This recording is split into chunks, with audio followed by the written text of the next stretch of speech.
see Turkey's hand up. Yeah, hello delegates. Listening to both the motions that have been stated by different delegates right now, I personally feel we can even combine both these motions and make a moderated caucus topic, like how the COVID-19 crisis has deepened the effects that refugees face in post-conflict be covered, and it will be an umbrella topic, and every delegate will be able to speak their portion, like the points that they wish to put out. On board with it, because then we're covering two different aspects of it. Definitely fine with the rephrase it. Delegate of Syria, Germany, Nepal, Canada, India, France. Are you guys there in the Delegate, a small concern. Yeah. Don't you think Yeah. it's a little late talking about new topics 10 minutes prior to committee? And that too about COVID crisis, which I don't think like it is very much relevant if we discuss about R2P and its implementation in post-conflict areas specifically. So instead of that, we can talk about the current situations only. But like, I don't think that talking about COVID is relevant. Also, delegate, I have a point to make. We have to remember that this is UNGA, and especially I think it's dissect, because it's particularly not mentioned in the BG, but the chair has specifically focused on explaining what dissect is and a lot of focus on dissect. So we have to keep that in mind, that we are in the dissect committee, and the dissect committee demands that we discuss about the recent refugee crisis and the interventions. And so I think we should keep our domain to that. And also we kept a meet for discussing all these topics 2 days prior, and a lot of delegates were in that meet, and I think we all had a fruitful discussion and we discussed every aspect of it. So I think we should go with that, because seeing that there are a lot of new delegates as well in the committee, so there will be problem for that then only. Okay, if you want to mention that, you can obviously mention that in your solutions and speeches, but let's not make it a specific topic. Okay, right. Can I just say one thing? I totally understand your concern, understand that I missed the meet as well because of some family urgency. Already talked about that before. So my only concern with regards to this being, especially because this is a General Assembly, we will be discussing the current scenario. We cannot just keep the implications of COVID-19 completely to the side. But I understand that if unanimously the committee has decided to set topic, like dissect the agenda that way, as much as I understand that everybody will be very comfortable speaking on it, don't you think at a certain level the debate will become monotonous? The deliberation will become very unfruitful. At the same time, I have enough faith in the international community that they will come up with amazing arguments. So I will go with what the committee says. But at the same time, again, delegates, I believe in you when I say that this is the COVID-19 crisis. It is extremely relevant with regards to the refugee crisis, because it has not only fueled and worsened the situation of refugees, they're being basically ignored by the world with regards to, say, what implications the COVID-19 pandemic has had on them with regards to equitable access to vaccines and whatnot. So please, this is something that is extremely relevant. If you think that you can speak on it, please do. We will still try to, the delegate of Spain will still try to table the topic for the moderated caucus. Rest assured, I will be okay with individually even entertaining the delegates reaching out to me, because I will explain what we could possibly talk about in this topic. I'm pretty sure that each of your countries' research is like backed up enough on the same. Yeah. So, okay, delegate. Okay, delegate. Just answer a simple question. Do you think that all these COVID-19 implications and on the refugees is anywhere under the mandate, anywhere under the domain of disarmament and international security committee? Do you think that? Just answer that question. Yes, sir. I hope you understand that in dissect in the under United Nations General Assembly, and the entire reason why we're here, a part of the international community, is to resolve the issue with the refugees. It is promoting and protecting the rights of refugees. So if you do want to strictly go by the mandate, sir, we wouldn't really be here in the committee representing our portfolios, because that is not really the way to go about it in the first place. So if you're really going strictly by the mandate, there are a lot of things we're not supposed to do in a committee. Now, with regards to conventions, with regards to the international law itself, sir, we are very much supposed to discuss this.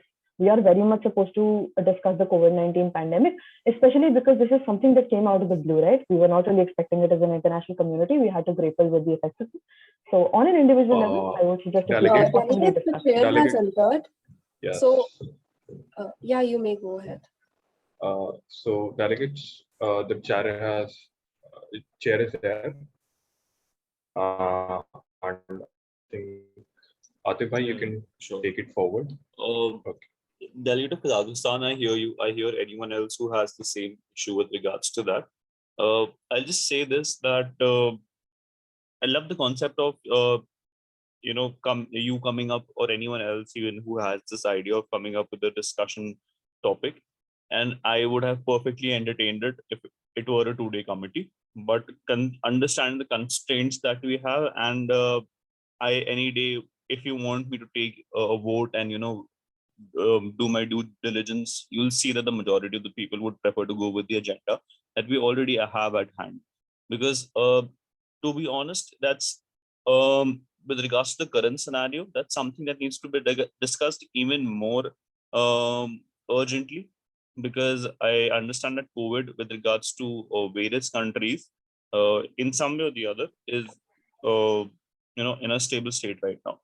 Now, I'm not saying it's good. I'm not saying it's in a better place, that everyone is in a better place. Still, the fight is on. But all I'm saying is that we have an insurgence of sorts in our country, in multiple countries. And with regards to that, this agenda is very relevant. And hence, I think we need to discuss this agenda. And the majority would, I think, agree with that. Hence, the only reason being that, if it's okay with you, we'll just work with the current agenda and actually discuss this issue at hand. Is that okay with you? Yes, sir. I just have one doubt. Yes. So personally, on an individual level, I felt like we could possibly discuss the implications of COVID-19 with regards to the refugee crisis. I totally understand that it is a one-day committee. I understand Afghanistan's point as well. My only doubt is that, so would you be entertaining individual analysis or thematic papers on the same? Very brief, just explaining. Yes, that's not an issue. Okay. Definitely. Perfect. You can Thank you so much, always, any delegate, see, we understand that when we're talking about refugees, there are a lot of multiple levels to it that needs to be discussed. So we understand that COVID is also a situation currently ongoing. So if you want to talk about that, discuss that, bring it up in the committee, we completely will acknowledge that. That's all I'm saying. I'm just saying we can't make the committee all about it. That's all. All Yes, right. sir, No problem. Thank you.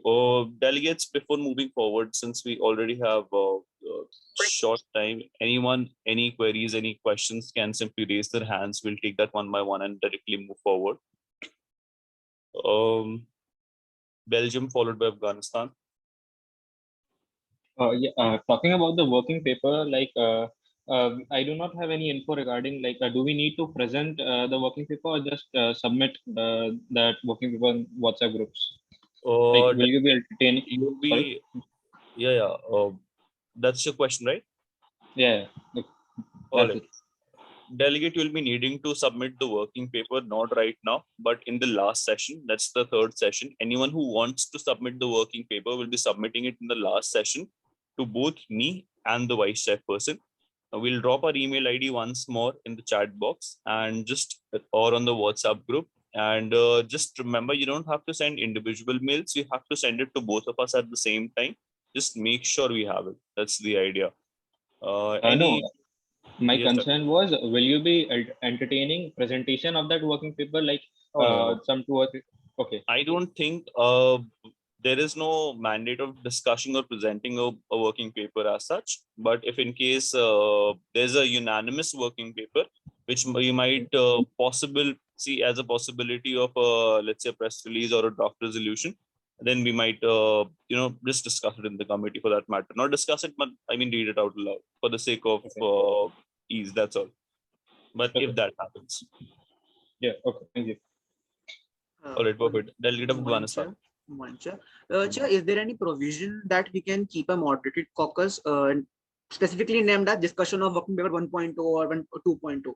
Because I particularly think that rather than discussing solutions, it would be more fruitful if we discuss the working paper and get POIs on that.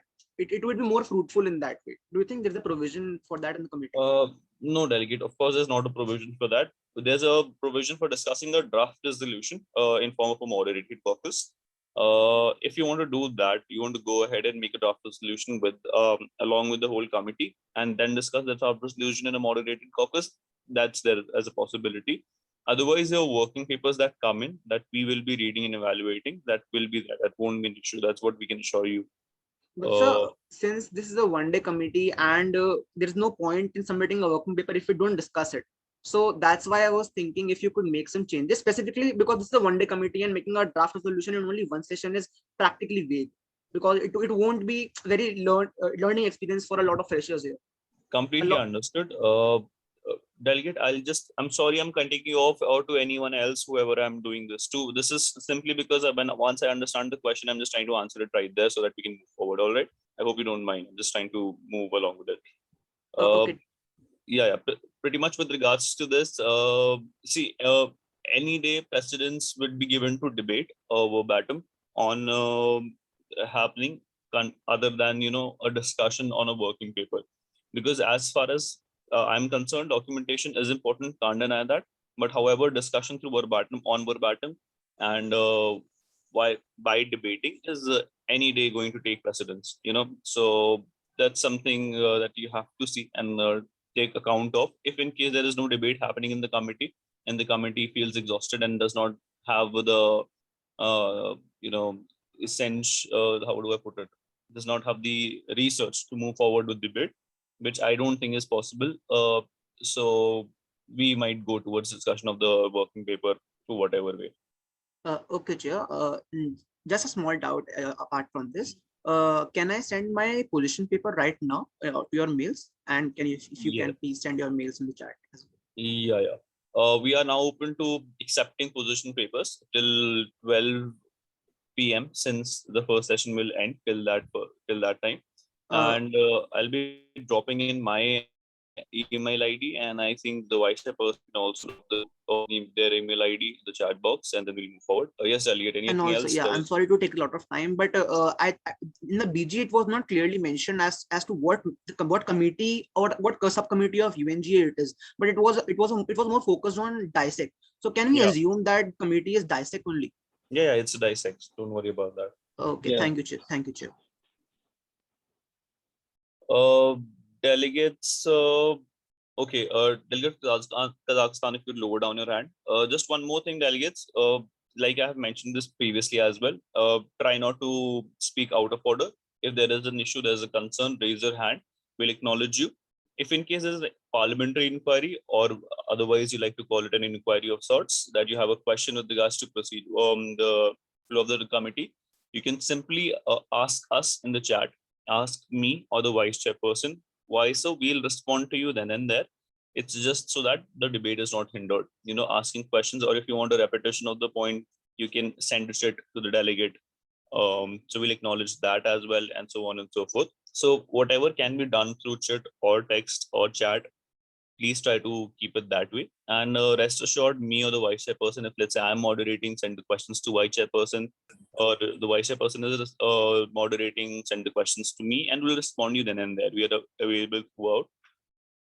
That's pretty much it. We have to vote upon informally upon, I think, at least the point of order wala issue. So that's one thing that we have to do. Delegates, just one thing, if you all could just quickly raise your hands, all the delegates, so that I can see who all are present in the committee, so that I can establish how many delegates are there.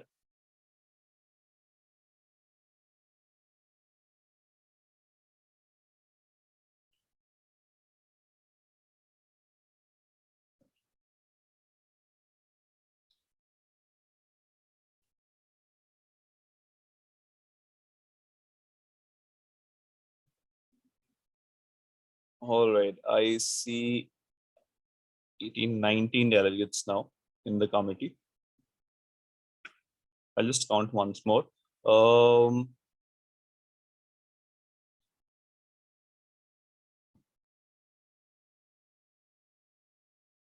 Aniket, are you there in the committee? Aniket or Utkarsh? Yes, we are in the committee. If you could just cross count how many delegates are there and just confirm it.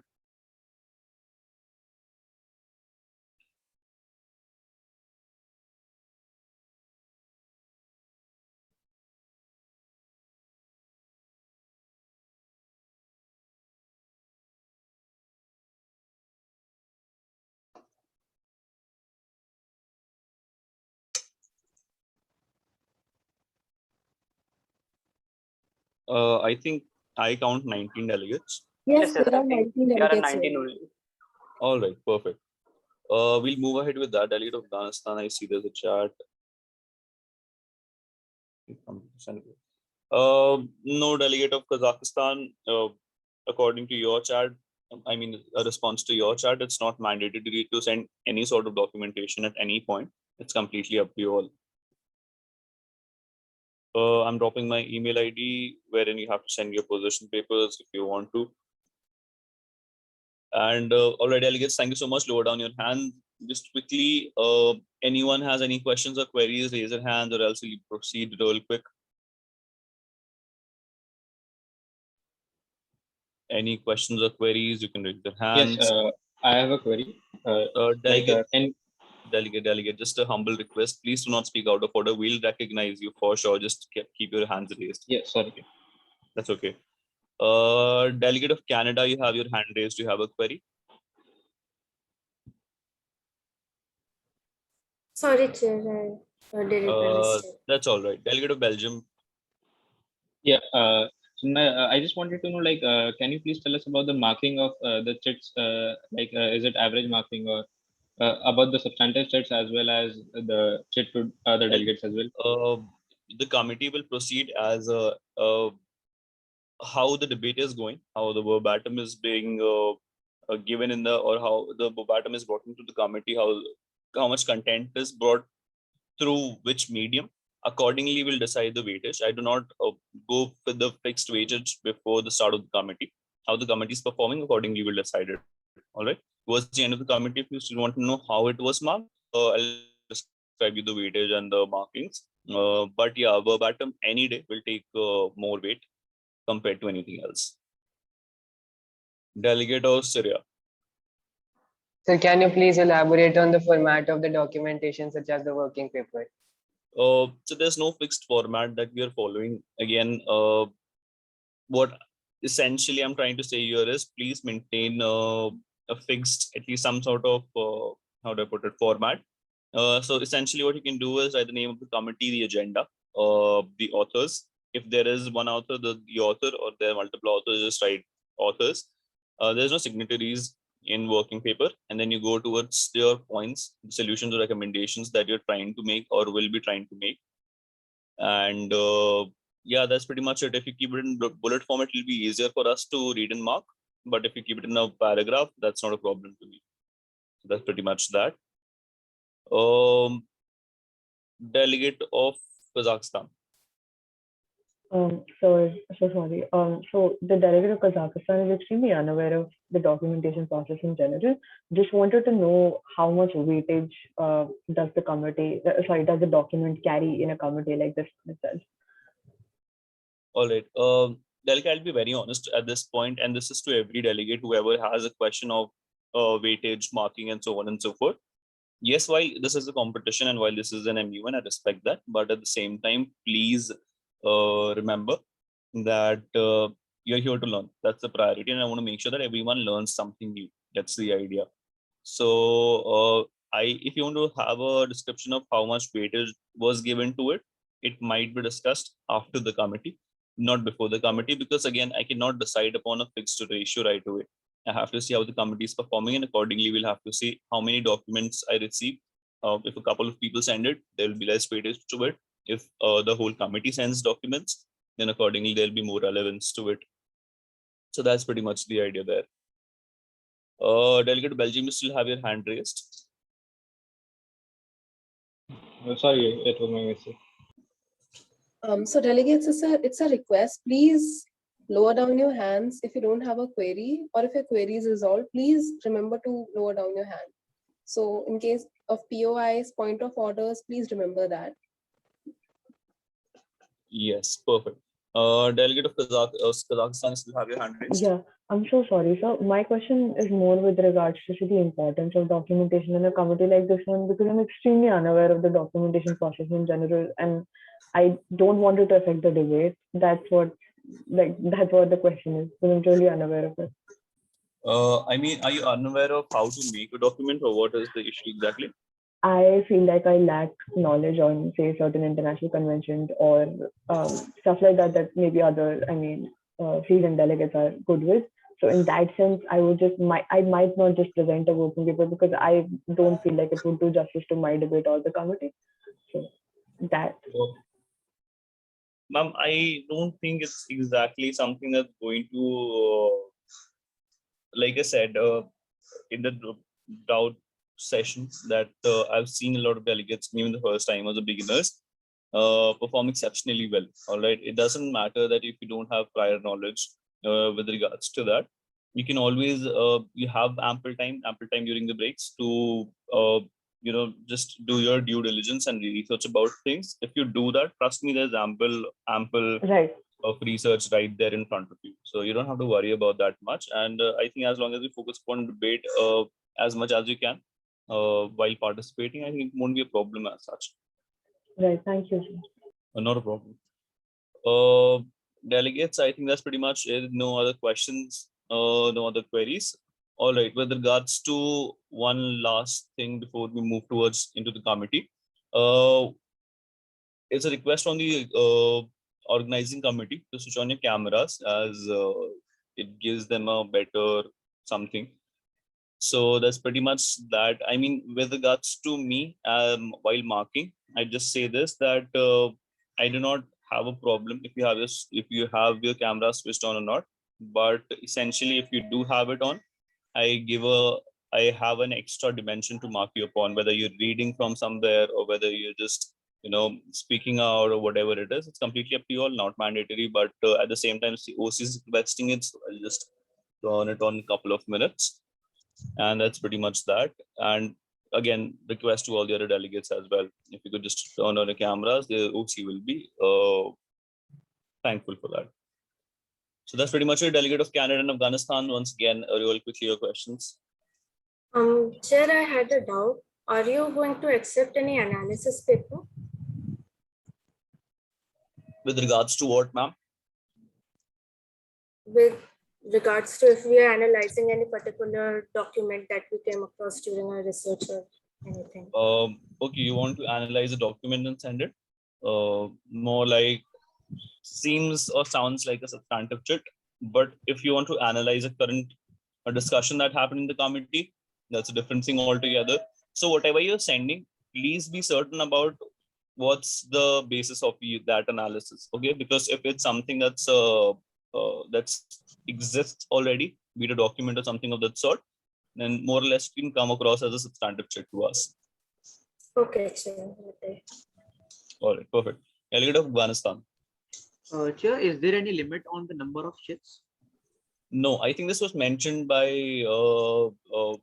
Navendu previously that there might be a limit to it, but no, there won't be a limit, upper limit in any way. Essentially, the idea is that I've told the rapporteurs as well. If you send questions like, "What do you think about this? Who do you suggest? What do you suggest should happen? Who do you think is to blame?" and so on and so forth, there are no points for it.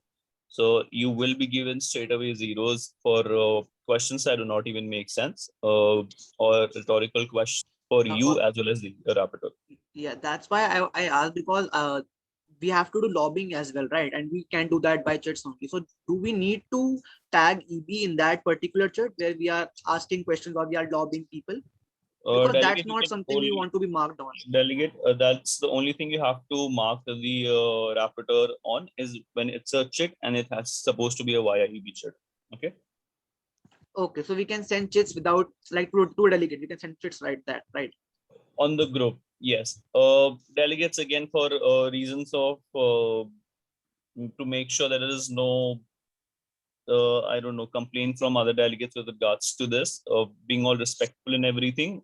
Please try to keep all the chats with regards to the conference on the group.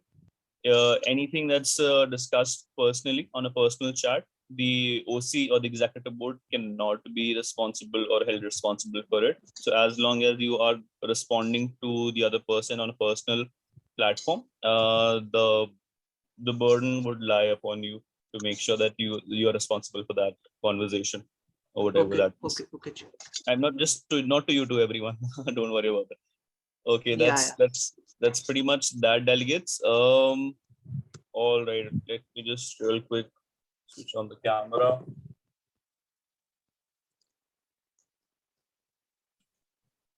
Also, don't tag EB or OC member while lobbying.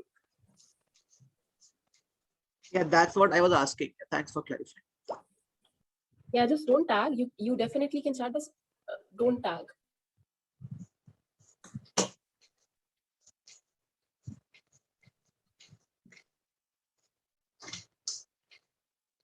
Okay, some issue will have to wait on the camera. I think the others can switch it on if they want to. Delegates will quickly move forward in the committee without wasting any further time. I don't see any other questions right now. We'll directly jump into GSLs. Before that, delegates, we have to take a quick vote on whether you want to have points of order on factual inaccuracies or not. So I hope you all are with me here. So while we vote, just before that, there are 19 delegates in the committee. Is 9.5, 10, 11. So a simple majority would stand at 11 votes. For any motion to pass, you'll require 11 votes. That's pretty much it, until and unless that changes, if someone leaves or joins. So that's pretty much that, delegates. With that in mind, so what we are voting upon is your delegate of Belgium. Have you joined in via 2 devices? Yes, actually, there was some audio problem in my one of the device and camera and the other one. So, all right, not an issue. However, please make sure you're not voting twice, because if you yeah, see that, you have to. yeah, I'll keep that in mind. Yeah, perfect. All right, delegates. With that being said, we are voting upon whether you want to have points of order on factual inaccuracies. So delegates who want to have that points of orders on factual inaccuracies can raise their hands real quick.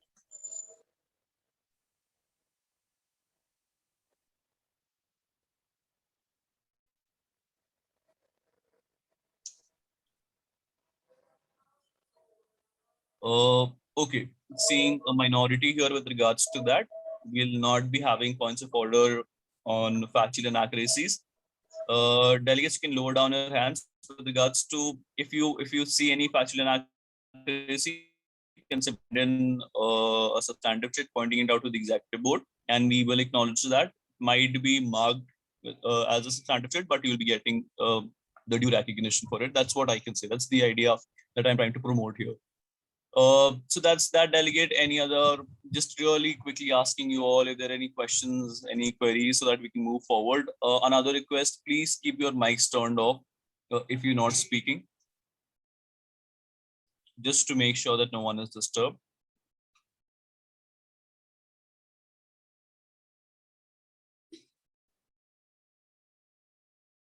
All right, seeing none, we'll quickly move forward.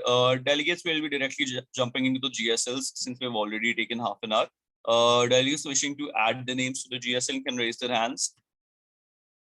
I hope that's not a problem. If there's a problem with anyone, can turn on their mic and let us know that we're not following the strict procedure. I hope that's okay with everyone.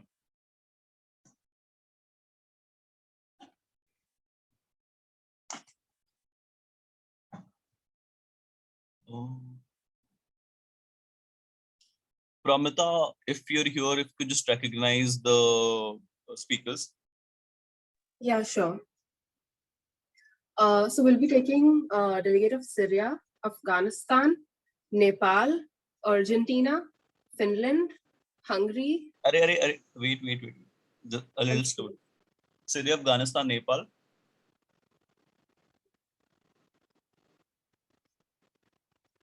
Argentina, Finland, Hungary. What was it after Hungary? Spain.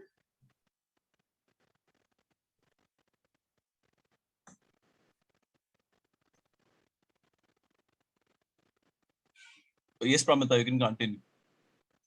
And then India, Canada, Belgium, US, Australia,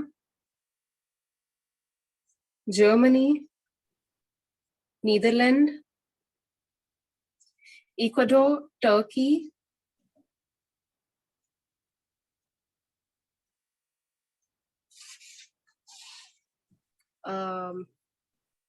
Kazakhstan, Denmark, France, UK, and Maldives.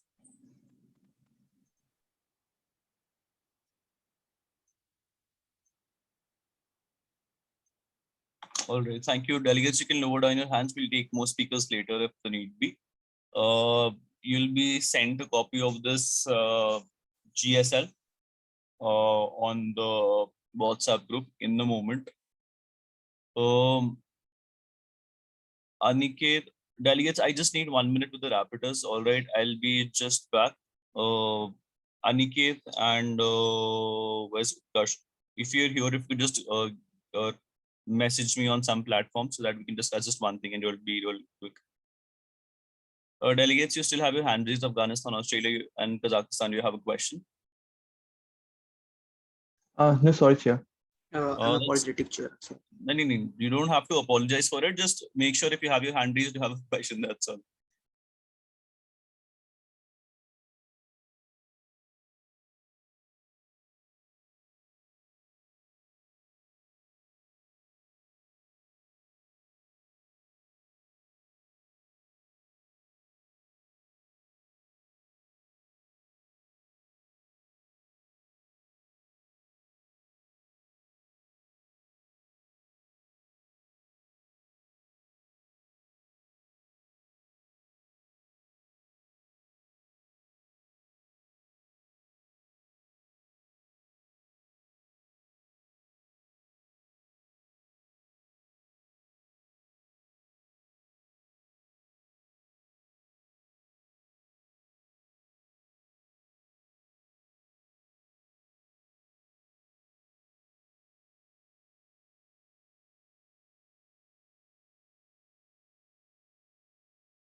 All right, delegate. So sorry for that.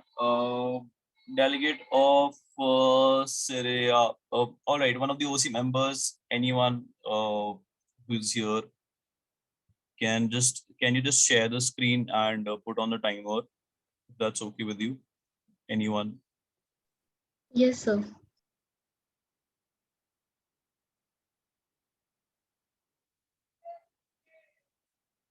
Delegates, you are taking the default time as 90 seconds.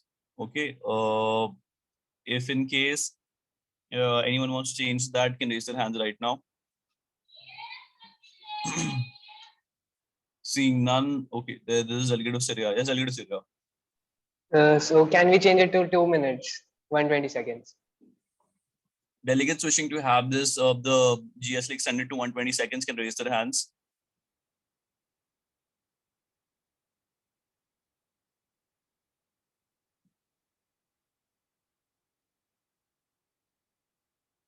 All right, that motion fails. Delegates, you can lower down your hands. Yes. Delegate of Syria, you have the floor for 90 seconds. Okay, delegates, the idea is whenever you start speaking, your timer will start and like the first word you speak. All right, so don't worry about that with regards to take your time when you want to start speaking. And once your time ends, I'll be taking the last line or the last point that you were speaking about. Till that, I'll mark you for it. Beyond that, I won't mark you for it. That's pretty much it. Could the GSL list be put up here? The list of speakers will be provided to you on the WhatsApp group in a couple of minutes. I've already told the rapporteur to take care of that. From the next time onwards, the vice chair or me will put it on the WhatsApp group. So don't worry about that. So that's pretty much it. That was an answer to delegate of Kazakhstan. Delegate of Syria, whenever you're ready. About 6.8 million Syrians are refugees and asylum seekers, and another 6.7 million people are displaced within Syria.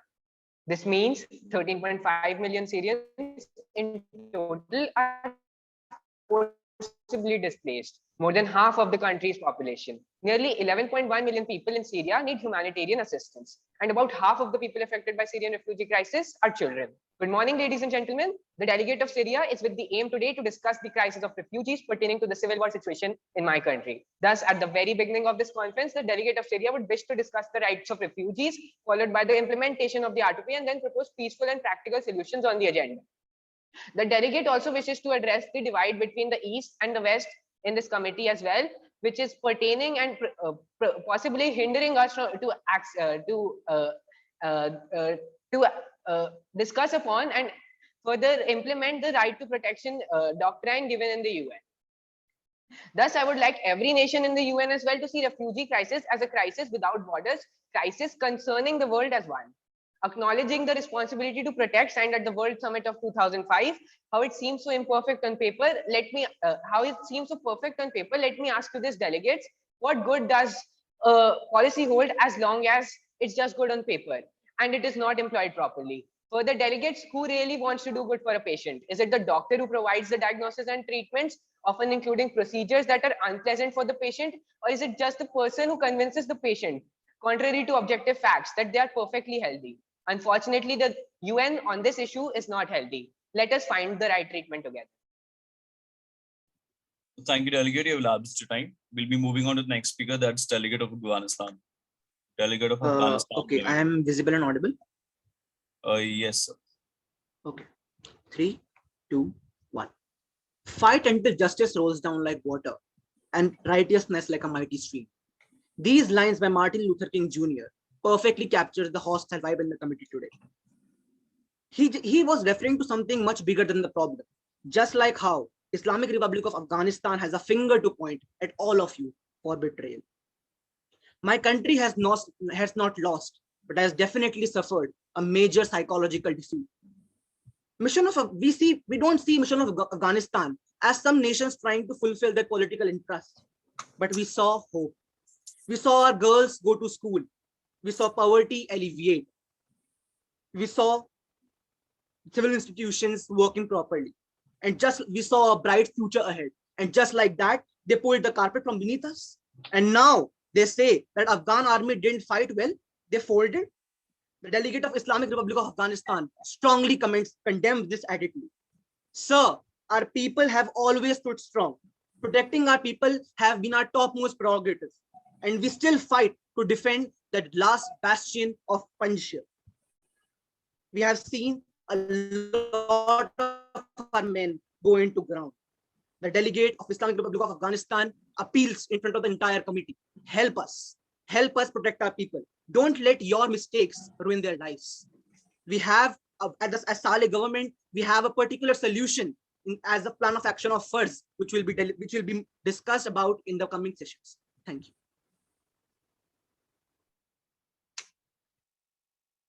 Thank you, delegate. Next on the list, we have delegate of Nepal. So am I audible? Yes, ma'am. Okay. 3, 2, 1. Thank you, Honorable Chair, for recognizing me. The world today is witnessing unprecedented numbers of people forced to flee their homes. To escape the violence, persecution, and human rights abuses, they leave behind everything. This is a time that refugees need us more than ever. Good morning, Honorable Executive Board and my fellow delegates. Nepal has a long tradition of providing asylum to refugees. In modern times, Tibetans and Bhutanese have constitutes finding long-term solutions for refugees, such as assisting efforts to increase their self-reliance through greater access to livelihood opportunities, health, and education. Associations such as BRAD, Bhutanese Refugee Association of the Disabled, established in 2013, focuses on developing leadership among persons with disabilities. Start and Improve Your Business was introduced in 2017 to help refugees to become self-reliant. We have a duty to help refugees and rebuild their lives, rightly quoted by Antonio Guterres, Secretary General, the UN. Nepal has been a host country for refugees since 50 years. Nepal became the first country in Asia Pacific to vaccinate refugees against COVID-19 and targeted people over the age of 65 on 7 March. The delegate of Nepal sincerely hopes that the global community would collectively work together, and this conference would bear fruit in the form of a solution to a severe situation we are in. Thank you. Thank you, delegate. You have 5 seconds left. How would you like to yield? I will yield my time to the delegate of Finland. Thank you. Delegate of Finland, you have 5 seconds.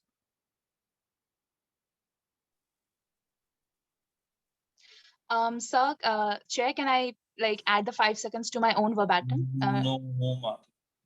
I mean, you can speak on verbatim. Whatever you speak will be on verbatim, but not during your GSL. You have to speak Okay. now. Yes, sir. Surely. Okay, I'll just start in 3, 2, 1.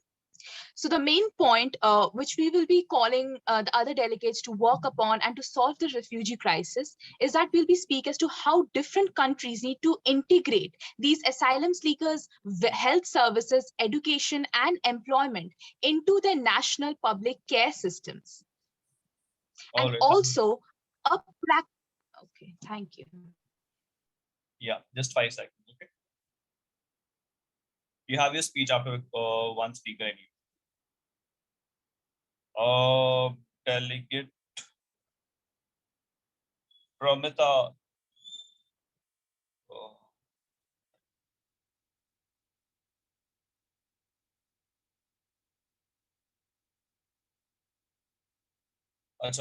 I mean, the vice chair is telling you all that the lists are on the WhatsApp group if you want that.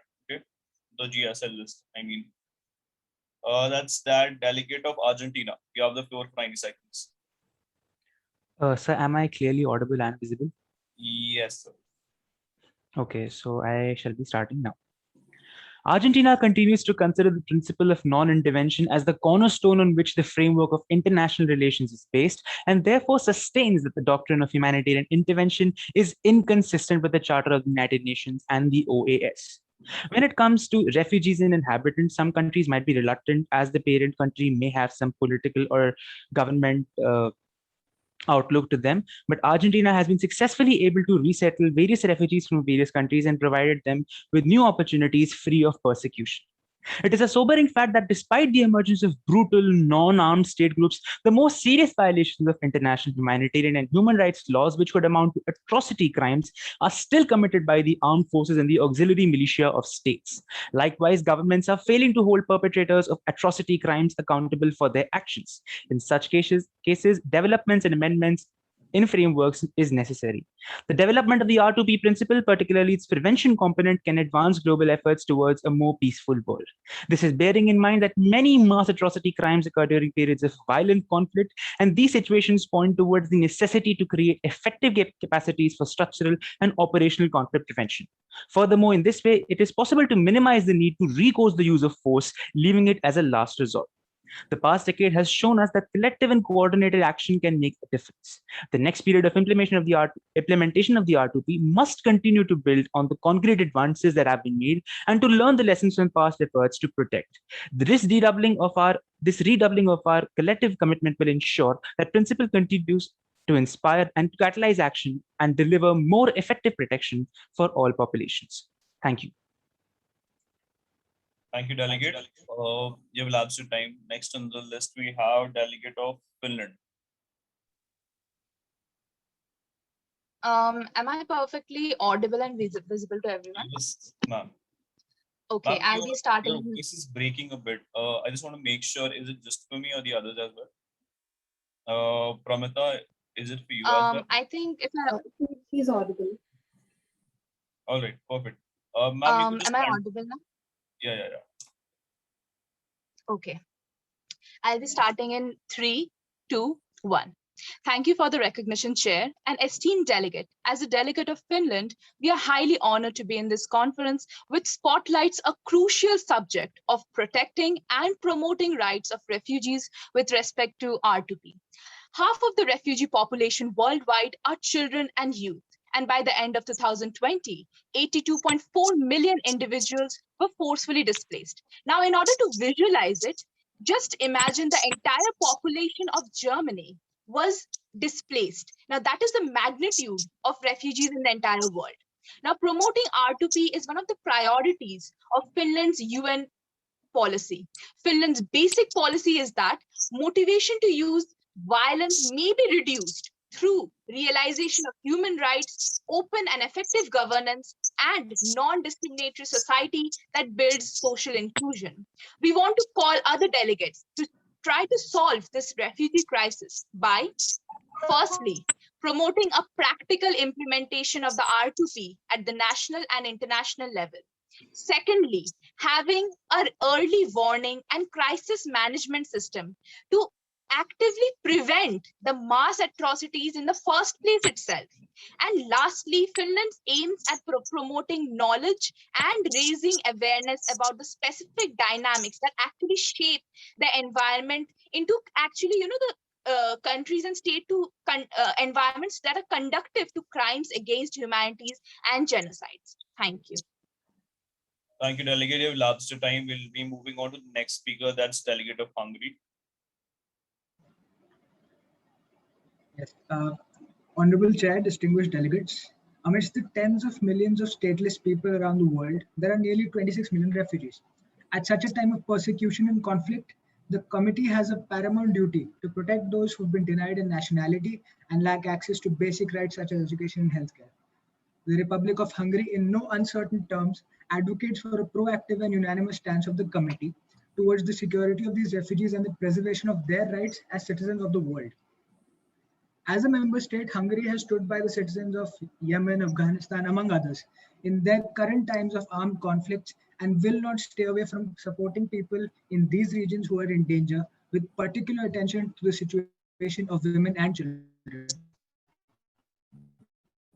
It is our leadership's belief that the only way to prevent the dispute on migration is to give all the rights back to the nation states in relation to this migration. The committee may foremost task itself to build and strengthen the prevention, early warning, and response capacity of the member states, regional and sub-regional organizations, and civil society through capacity building activities and targeted technical assistance, among others. From the time responsibility to protect was conceptualized up until its operationalization, Hungary has stood by its three pillars and its role as an integral part of the broader strategy for prioritizing prevention of these atrocity crimes. Hungary yields 2 points of information. Thank you, Delegate. You have 5 seconds left. How would like yield? Hungary yields 2 points of information. Delegates wishing to ask questions to Delegate of Hungary can raise their hands. Delegates wishing to ask questions to Delegate of Hungary can raise their hands. Seeing none, we'll move forward.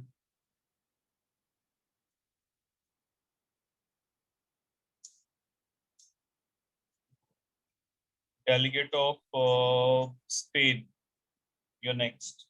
Yes, Chair. Just one request. Delegate of Finland has raised her hand. Yeah, Chair, I actually had a question for the Delegate of Hungary. Okay, Delegate, just a humble request. Please try to raise your hand on time so that, it doesn't seem like I missed it. Otherwise, if in case I move forward, is it... Oh, all right, you can go ahead and ask the question.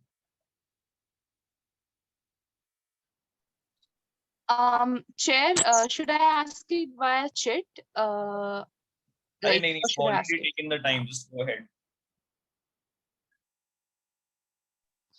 Okay, to the Delegate of Hungary, Hungary and Poland are specifically few EU countries which have refused to take refugee migrants, and the rest, and just because of them, there is a solidarity of responsibility, new policy coming in, so that instead of taking in refugees, they can actually help in logistics. So how can you come ahead and say that you are supporting a lot of refugees with respect to R2P? Yes, firstly, migration in Hungary is a national security issue, and illegal migration goes against both Hungarian and European Union regulations. And Delegate, we would like you to be aware that during the second fortnight of August, Hungary has airlifted more than 500 people from Kabul and evacuated people whose lives were at risk for supporting the NATO presence in Afghanistan. I hope that answers the question. All right, Delegate. Okay, thank you. Thank you, Delegates. Delegate of Spain. Yes, Chair. I was just stating one concern. The delegate has been facing some network issues, so If I get disconnected, please let me know about it. Ma'am, Let's if you just get stop. disconnected, I won't be able to let you know about it. I meant that if my Yeah, voice he is will reach out to breaking you. or Don't worry. lagging. Right. Okay. Thank you so much, Chair. I'll start in 3, 2, 1.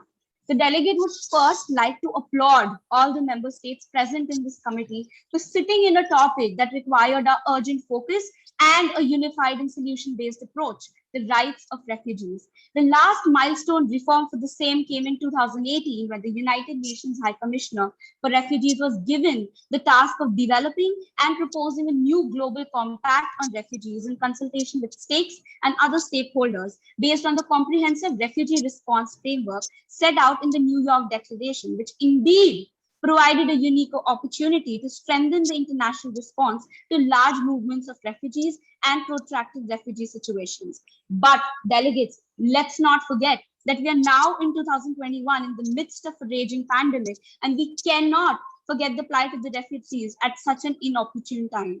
According to UNHCR, at least 82.4 million people around the world have been forced to flee their homes. Among them are nearly 26.4 million refugees, around half of whom are under the age of 18. There are also millions of stateless people who have been denied a nationality and lack access to basic rights such as education, healthcare, employment, and freedom of movement.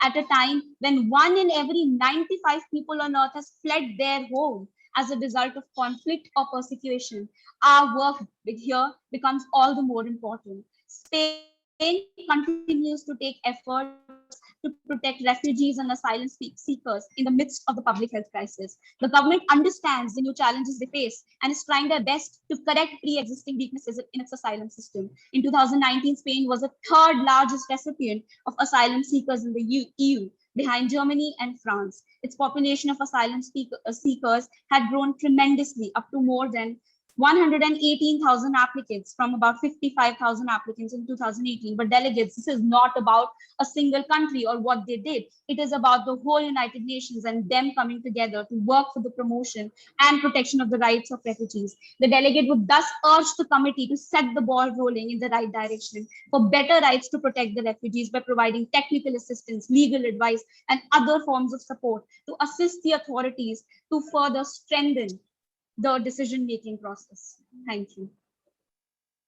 Delegate, it took at least a minute extra. I haven't stopped you. I prefer not to disturb delegates while speaking, but you were stopped. I mean, the marking was stopped at 1:30. Always remember that. I understand, Chair. It was my mistake. Apologies. Perfect. Delegates, at this point, we're supposed to break for mod. I just want to ask you all, since we have like 7 minutes left, there are 2 ways we can go about this. Delegate of Finland, you can slow down your hands. Finland still waiting. Yeah, perfect. What you can do, 2 ways we can go about this. Either I take a few more GSLs, we break for lunch exactly at, oh no, it's 11. We have a lot of time. Perfect. We'll take a couple of more GSLs and then we'll move into moderate caucus. Delegate of India. Yeah, so thank you, Chair, for recognizing me. So, delegates, seeing the mass exodus of refugees from the countries like that of the Syria, Afghanistan, and that of the Northern African countries, there is a growing need for having a common ground in the scope of interpreting the conventions on accommodating refugees and their responsibility to protect. The Eurocentric nature of these conventions in the past has exposed it to certain limitations, with the perspectives of the third world countries being left out and thereby lacking a broad-based consensus. As these humanitarian crises are getting out of hand, it may not be possible for many countries to avail shelter to the displaced people, as they already have more pressing challenges at home, with fractious and contentious domestic politics, making it impossible for those countries to act, and hence this issue requires a broader recognition in respect to the resettlement of refugees in countries who can afford it. Thank you, Chair. I yield my time to points of information. Perfect. Delegates have 20 seconds left. Before that, I saw a question from delegate of Germany that if you can ask questions via chat. Yes, delegate, if in case there is no time left or the delegate yielded and you were not recognized, you can always ask your questions via chat, not a problem. Delegates wishing to ask questions to delegate of India can raise their hands. We'll take Australia, just a second. Australia, followed by Kazakhstan, followed by Afghanistan, followed by delegates. Once you recognize, you can lower down your hands. Followed by Spain, and that's all, I think. Sorry, Syria and Argentina can ask a question via chat for next time. Yes, delegate of Australia question. Thank you, recognition for the chair. Thank you, chair. The delegate of India, in your speech, you mentioned how each one of the countries should aim towards helping the refugees. But in your own country, the new Citizenship Amendment Act, which was introduced in the year 2019, focuses on attacking the migrant workers and creating a sort of army for the stateless people and pushing the such refugees back to their own countries rather than giving them opportunities in India. So what do I say on that? Yeah, so delegate Citizenship Amendment Act is not discriminatory. It avails citizenship to the non-Muslim ethnic groups that are already vulnerable to many injustices and persecution in the country. So yeah, I hope that answers your question. Delegate of Kazakhstan.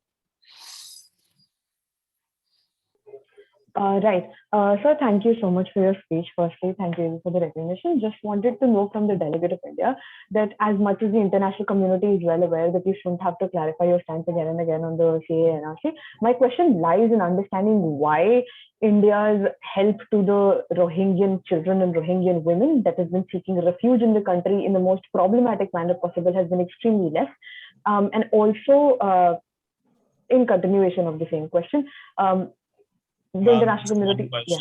I'm so sorry. Yes. I hate to interrupt. I'll rephrase, sir. I'm so sorry. My question to the delegate of India is that the international community is very well aware of how vulnerable Rohingya women and children are and how much India could have possibly helped them in terms of say protecting them from being recruited into ARSA, which is the Arakan Rohingyan Salvation Army. So would want you to comment on that. Yeah, so see, delegate, the matter of Rohingyas is that they pose a threat to our national security. And we have deemed them as illegal immigrants. So we can't accommodate them in our country as we even lack resources to help them. There are already many migrant camps in the states of Assam, Meghalaya, and Tripura. So I hope that answers the question. Thank you, sir. Thank you, delegate of Afghanistan. Sir, am I audible? Yeah, delegate. Yeah. So delegate of India, your country has always been the one who has come forward and spoke about how they propose their neutrality in the country. But whenever it comes to practical aid, you are always lacking. For example, the Rohingyan Muslims, as mentioned by Kazakhstan, delegate of Kazakhstan, as well as being a close ally to Afghanistan, you have only evacuated your people. How can you justify that on humanitarian grounds? See, I have already clarified the matter of the Rohingya Muslims as they pose a threat to our national security. So I would like to answer your question. India is rescuing Afghan people. India has granted e-visas to Afghan nationals, and we are determined to rescue as many Afghan nationals as possible. Sir, follow-up question. Yes, granted. Delegate, just rephrasing my question. I think you didn't get my question. I said that you always claim to be a supporter or close ally to Afghanistan, but you have only evacuated your citizens stuck in Afghanistan, which are the Afghan nationals, definitely, but only the minority groups, the Sikhs stuck in the Afghanistan. What about the 3.5 million Afghanistan stranded in the country and being tortured by Taliban? You have simply turned your back towards them. How can you justify that on humanitarian grounds? See, we haven't turned our backs on them. It's just that no one in this international arena expected the Taliban to take over so soon. And we have a considerable amount of Indians stuck there. So we are just fast tracking the process of evacuating the Indians. And we are definitely determined to evacuate all Afghan nationals irrespective of the religion. Thank you, sir. Thank you, delegates. Next year, delegate of Spain. Thank you, Chair, for the recognition. The delegate of India, it is clearly known that your policies don't distinguish between illegal migrants properly. And how do you plan to deal with them in a manner that is not discriminatory, as all the other delegates have already asked you? So I'll not repeat the same question again, because the absence of a proper legal framework for distinction between illegal immigrants, migrants, and leads to political ambiguity. And it happens a lot in your country, whereby India's refugee policies guided primarily by ad hocism and political utility. So what are your comments on that? See, firstly, in accordance to our refugee policy, it always depends on the situation. For example, the Rohingyas had caused a considerable amount of Rohingya people had caused terrorist attacks in the northern Rakhine state, wherein several members of the Myanmar security forces lost their lives. And the another fact is that India is already overpopulated, and it's very difficult for us to take in refugees all the time, as we lack resources. Yeah, so I hope that answers your question. Chair, I don't think the delegate really understood what I was asking, in the sense that I was not asking them to like, yeah. Okay. I hear you, but if you are asking for a plea, it won't be granted. Okay, sir. No issues. Okay. I'll ask it via chat. Perfect. Not an issue. Delegate of Canada, next to the floor. Am I audible? Yes, ma'am. Okay. Honorable Chair and distinguished delegates, 26.4 million refugees across the globe are forced to flee their homes due to the fear of persecution. Refugees around the world still lack proper living conditions, quality education, and permanent jobs. Around 200,000 refugees were returned to their nation. The delegate of Canada believes that the international community has the potential to expand and strengthen the execution of the existing refugee laws. Canada has always been a refugee welcoming country. The government of Canada has spent over $690 million on the Syrian refugees resettlement program in the past, and is currently expanding its resettlement programs to accommodate more refugees, especially in times of COVID-19. Refugees in Canada have access to quality meals, education. Furthermore, 91% of the refugees in Canada are employed, and 88% of the refugees in Canada have the Canadian citizenship. To ensure long-term success, host countries should deter from prioritizing policies that will put off refugees' basic rights and necessities. For example, holding them in airports and making the asylum conditions vulnerable for the refugees. Thank you.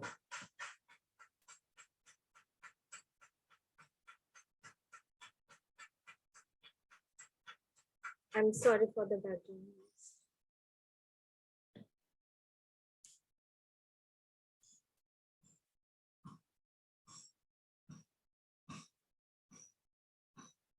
Chair, you're on mute. So sorry, my bad. Delegate of Canada, you have 10 seconds left to yield. How would like to yield? I would yield it to the delegate of Finland. Okay. Delegate of Finland, 10 seconds. Yes, Chair. I'll be starting in 3, 2, 1. The entire problem of refugee and the entire R2P can be solved when regional and sub-regional arrangements together work along with the governments, and under this and along with this, international conventions are there to address the small frictions or the small divisions in society which are present, which actually lead to these violences and atrocities in the first place. Have I elapsed my time? Yes, ma'am. Okay, thank you. Thank you, delegate. Next on the list, we have delegate of Belgium.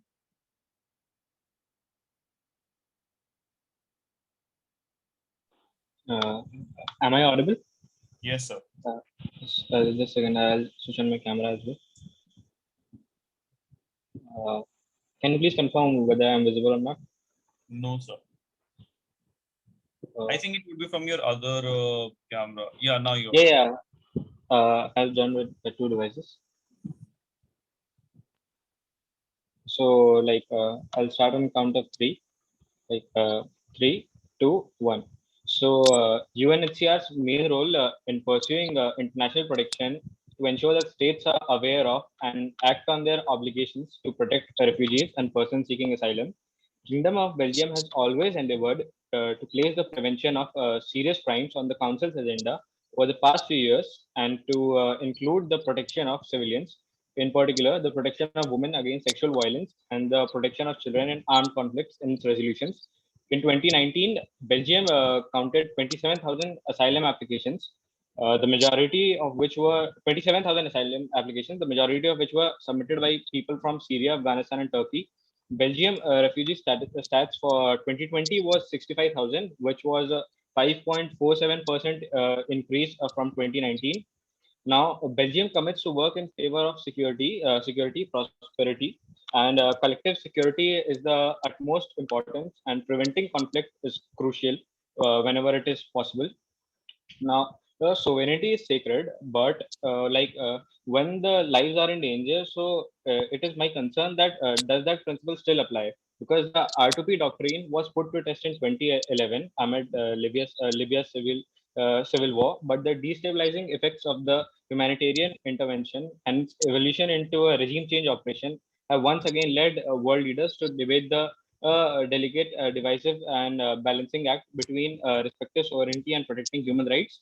So the Afghanistan issue is another opportunity for UN member states to reaffirm their commitment to protecting populations from mass atrocities and to identify how the UN can strengthen its capacity to act in this regard.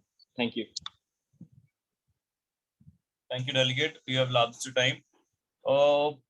Delegates will now be moving, we'll be taking motions. Before that, just a suggestion to the committee, just something that I'm observing.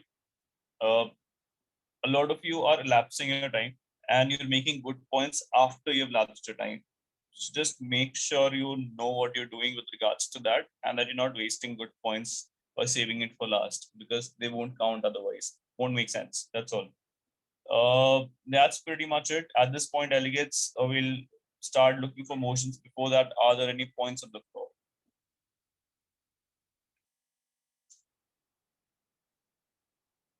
Seeing none, are there any motions on the floor?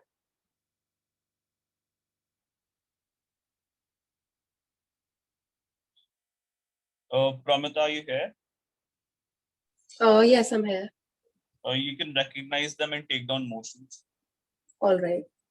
So Australia, India, Argentina, and Afghanistan. Just three.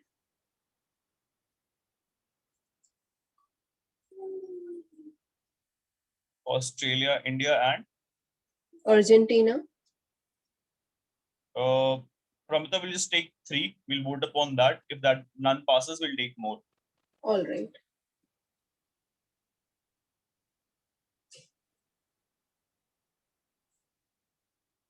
Delegate of Australia. Thank you, Chair, for the recognition. The delegate of Australia would like to suspend the current GSL and move into a moderated caucus of each speaker time being 60 seconds and total time being 20 minutes on the motion protecting and promoting the rights of refugees. What's the time? 60-20. Okay. 60 per speaker and 20 total time. Delegates, just concern is that it's almost the same as the agenda. All right. Another thing that this wouldn't have been in order. I'm just see the idea is I'm not so strict with these things, but at the same time you also know it for future conferences. All right. So I'll just tell you this that whenever you is suspending, you suspend formal debate, not suspend GSL. Yes, it's a form of formal debate, but you are actually suspending the formal debate and moving into a moderated caucus and then on the topic and then the time period. All right, there's a certain fixed format of saying it. So just try to say that the next time. All right. So just to repeat that, the delegate of whatever country is would like to raise a motion to suspend formal debate and move into a moderated caucus on the topic, whatever it is, and so on and so forth. Delegates, I understand it's a small committee. I mean, the time is less with regards to that, and that you want to directly jump into such a motion. But whenever you try to raise motions, try to make sure it's a subtopic of the agenda, not the agenda or a part of the agenda itself. I mean, it just makes it very, I don't know, doesn't make sense. That's pretty much it. So that's the idea. But all right, delegate, I'll just assume that's in order. Chair, can I speak my motion once again? Sure, sure. The delegate of Australia would like to suspend the formal debate and move into a moderated caucus on the motion protecting and promoting the rights of refugees for the total time being 20 minutes and each speaker time being 60 seconds and mandatory POIs. Yes. Okay. There is no provision for a mandatory POI. And delegate, to be very honest, I don't think we have the time to entertain that. So I'll just leave the POIs to chits. Oh yeah, by the way, I hope you all know that when you're supposed to send POIs, you'll be on the WhatsApp group. You'll be tagging Utkarsh, rapporteur. So we have two rapporteurs. There's Utkarsh and there's Aniket. So whenever you have to send POIs, tag Utkarsh. When you have to send substantive chat, send it to Aniket on personal chat. Okay. So I hope everyone knows that already. I'm sorry I forgot to tell you in the first place, but that's the idea there. Substantive chats on personal chat and the POIs on the group. That's pretty much a delegate of Australia, sorry, delegate of India. Yeah. So the delegate of India would like to suspend the formal debate and move into a moderated caucus on the topic the deliberation on the protection and promotion of human rights for the total time being 20 minutes and individual speakers time being 60 seconds. I mean 90 seconds, sorry. Yeah.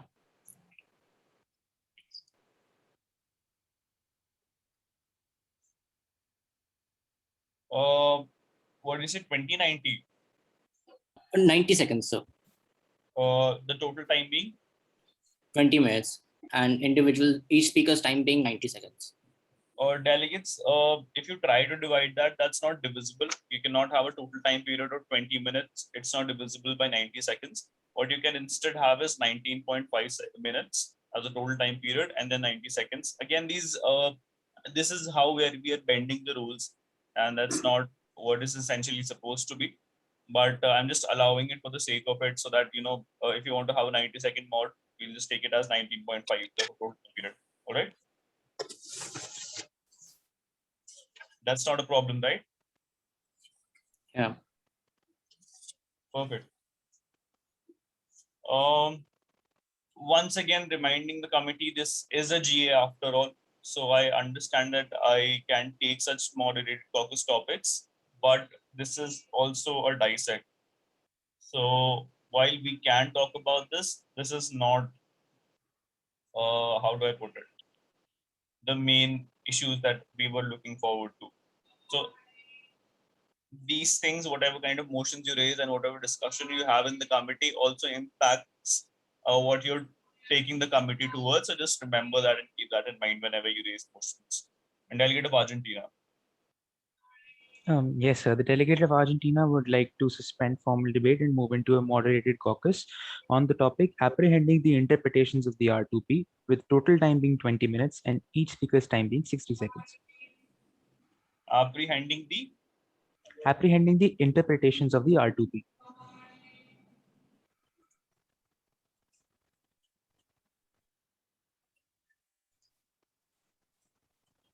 $20.60, right? Yes, sir. Atif sir, I'm really sorry I'm interrupting in between. This is Utkarsh, the rapporteur. Delegates, I need to make an announcement for the delegates, if you will allow. Sure, go ahead. Delegates, this is a humble request. Please review the format of sending chits once before you send chits. If you're replying the chits, please mention the question to which you're replying it. Just it would make easier for us to connect the proper thread of what is being asked and what are you replying in answer of that. So please just mention the question above in the chat to what you're replying. Okay. I mean, Thank you the so idea much. is you can just tag the question while replying to it. So there's a thread that continues. All right. Just try to do that.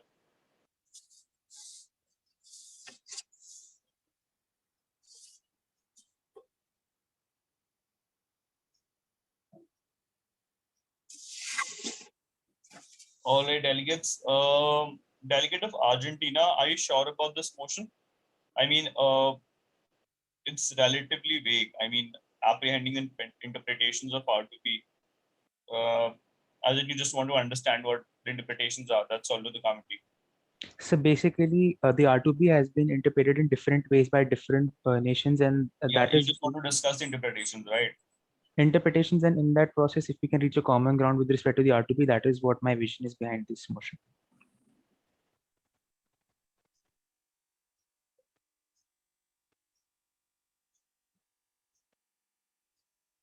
How about we do it as a deliberation on the different interpretations of R2P? That also works, sir. I mean, if you understand what I'm trying to do here, it's okay. I can go with your moderate caucus topic, not an issue at all. I'm just trying to give a more clear picture to it. Sure, sir. Yes, that works, sir. All right, perfect.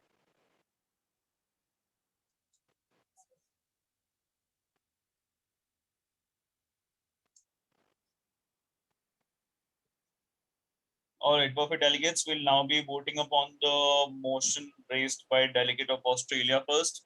Delegates of Australia and India, if you can lower down your hands. Delegate of motion raised by delegate of Australia, protecting and promoting the rights of refugees, 2060. Germany, you have your hand raised. You have an issue? Chair, I was just requesting to repeat the topics for all the delegates. Yeah, when we are voting, I'll repeat that. All right. Thank you. Yeah. So first we have delegate of Australia's motion, that's protecting and promoting the rights of refugees.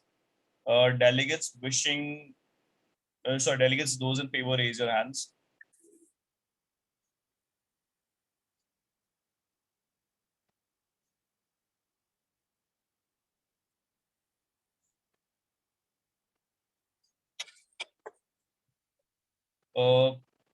Pramita, if you could just count it once and see if you have the majority.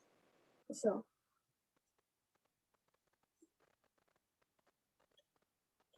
So there are 13. We do have a majority. All right, perfect. This motion passes. Delegate, you can lower down your hands.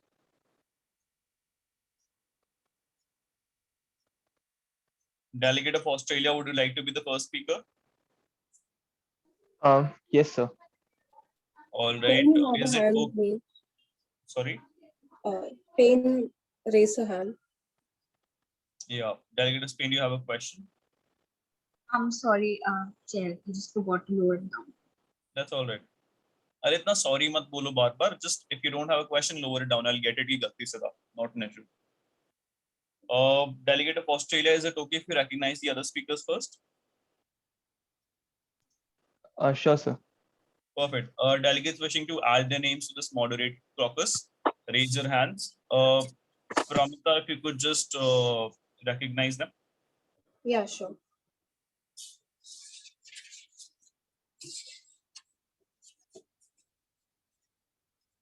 Syria, Hungary, Nepal, Afghanistan, India, Germany, Netherlands, Finland, Kazakhstan, US, Turkey, Argentina, Canada, Ecuador, Spain, Denmark, UK, and France. I'll send the list on the WhatsApp.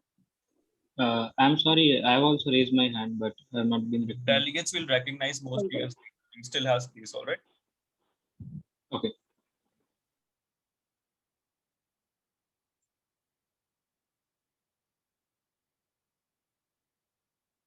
So there are exactly 19 speakers on the list.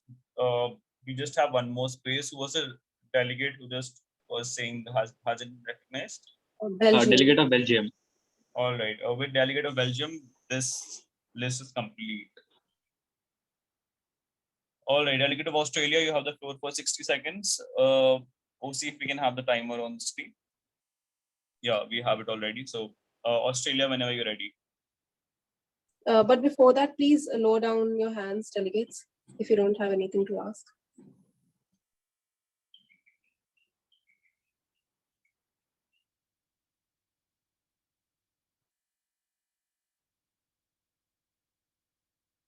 India, do you want to ask something? Sorry, that was by mistake.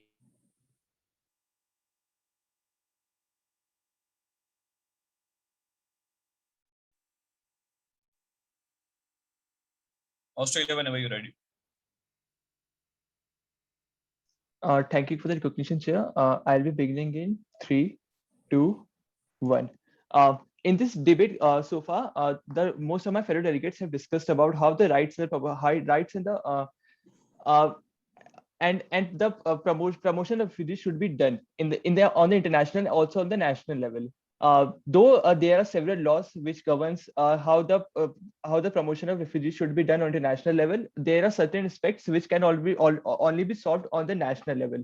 Every country has their personal issues, like in countries like Canada, the local citizens are against the refugees because of their regionality or their origin. So the country should take in consideration about how such issues can be dealt with, how such issues in the mind of citizens can be removed. Moreover, there are refugees who doesn't come under the definition of the UNHRC. And even the conclusion of R2P advocates to separate natural disaster induced humanitarian situations out of principle is a decision that needs to consideration. Thank you. Thank you, delegate. Next on the list, we have delegate of Syria.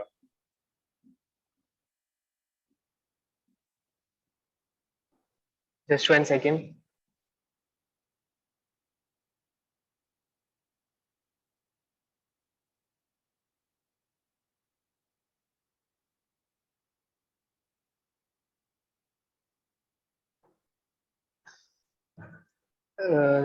I would like to start by pointing out to the House the definition of what a refugee is. Refugee is a person owing to a well-founded fear of being persecuted for reasons of race, religion, nationality, membership, or a particular social group, or a political opinion is outside the country of his nationality and is unable to, or owing to such fear is unwilling to avail himself for the protection of that country. So the delegate of Syria wishes to express his deepest concern on the situation of refugees of civil war in Syria as well as outside of Syria. The delegate of Syria in his speech acknowledges his country's capabilities. Hence, the delegate of Syria wants the delegates of this house to acknowledge the principle of refoulement given by the UN.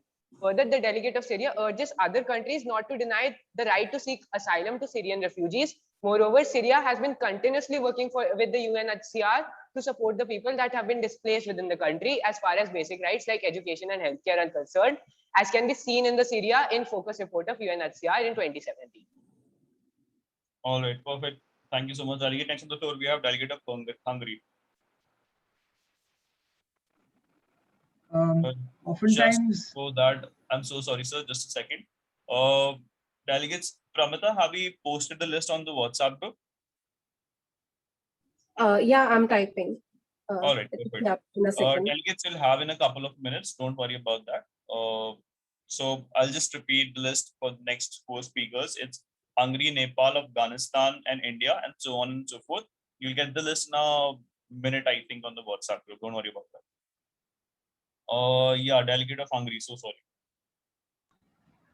Yes, oftentimes atrocity crimes in conflict areas have been associated with certain risk factors, which have been assessed quite extensively by the international community. These include previous history of conflict, history of human rights violations, atrocity crimes, and marginalization of or exclusion of racial, ethnic, and religious minorities.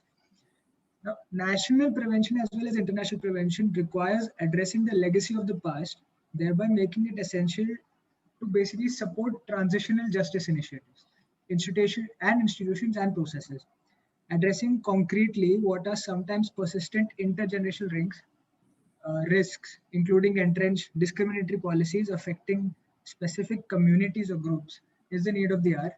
The need of the hour is the promotion of truth, justice, and reparation, as well as the guarantees of non-recurrences of these risk factors. And international community, as appropriate, should encourage and help these states to exercise the responsibility to protect and support the UN in establishing a mechanism to mitigate these risk factors. Thank you. Thank you, delegate.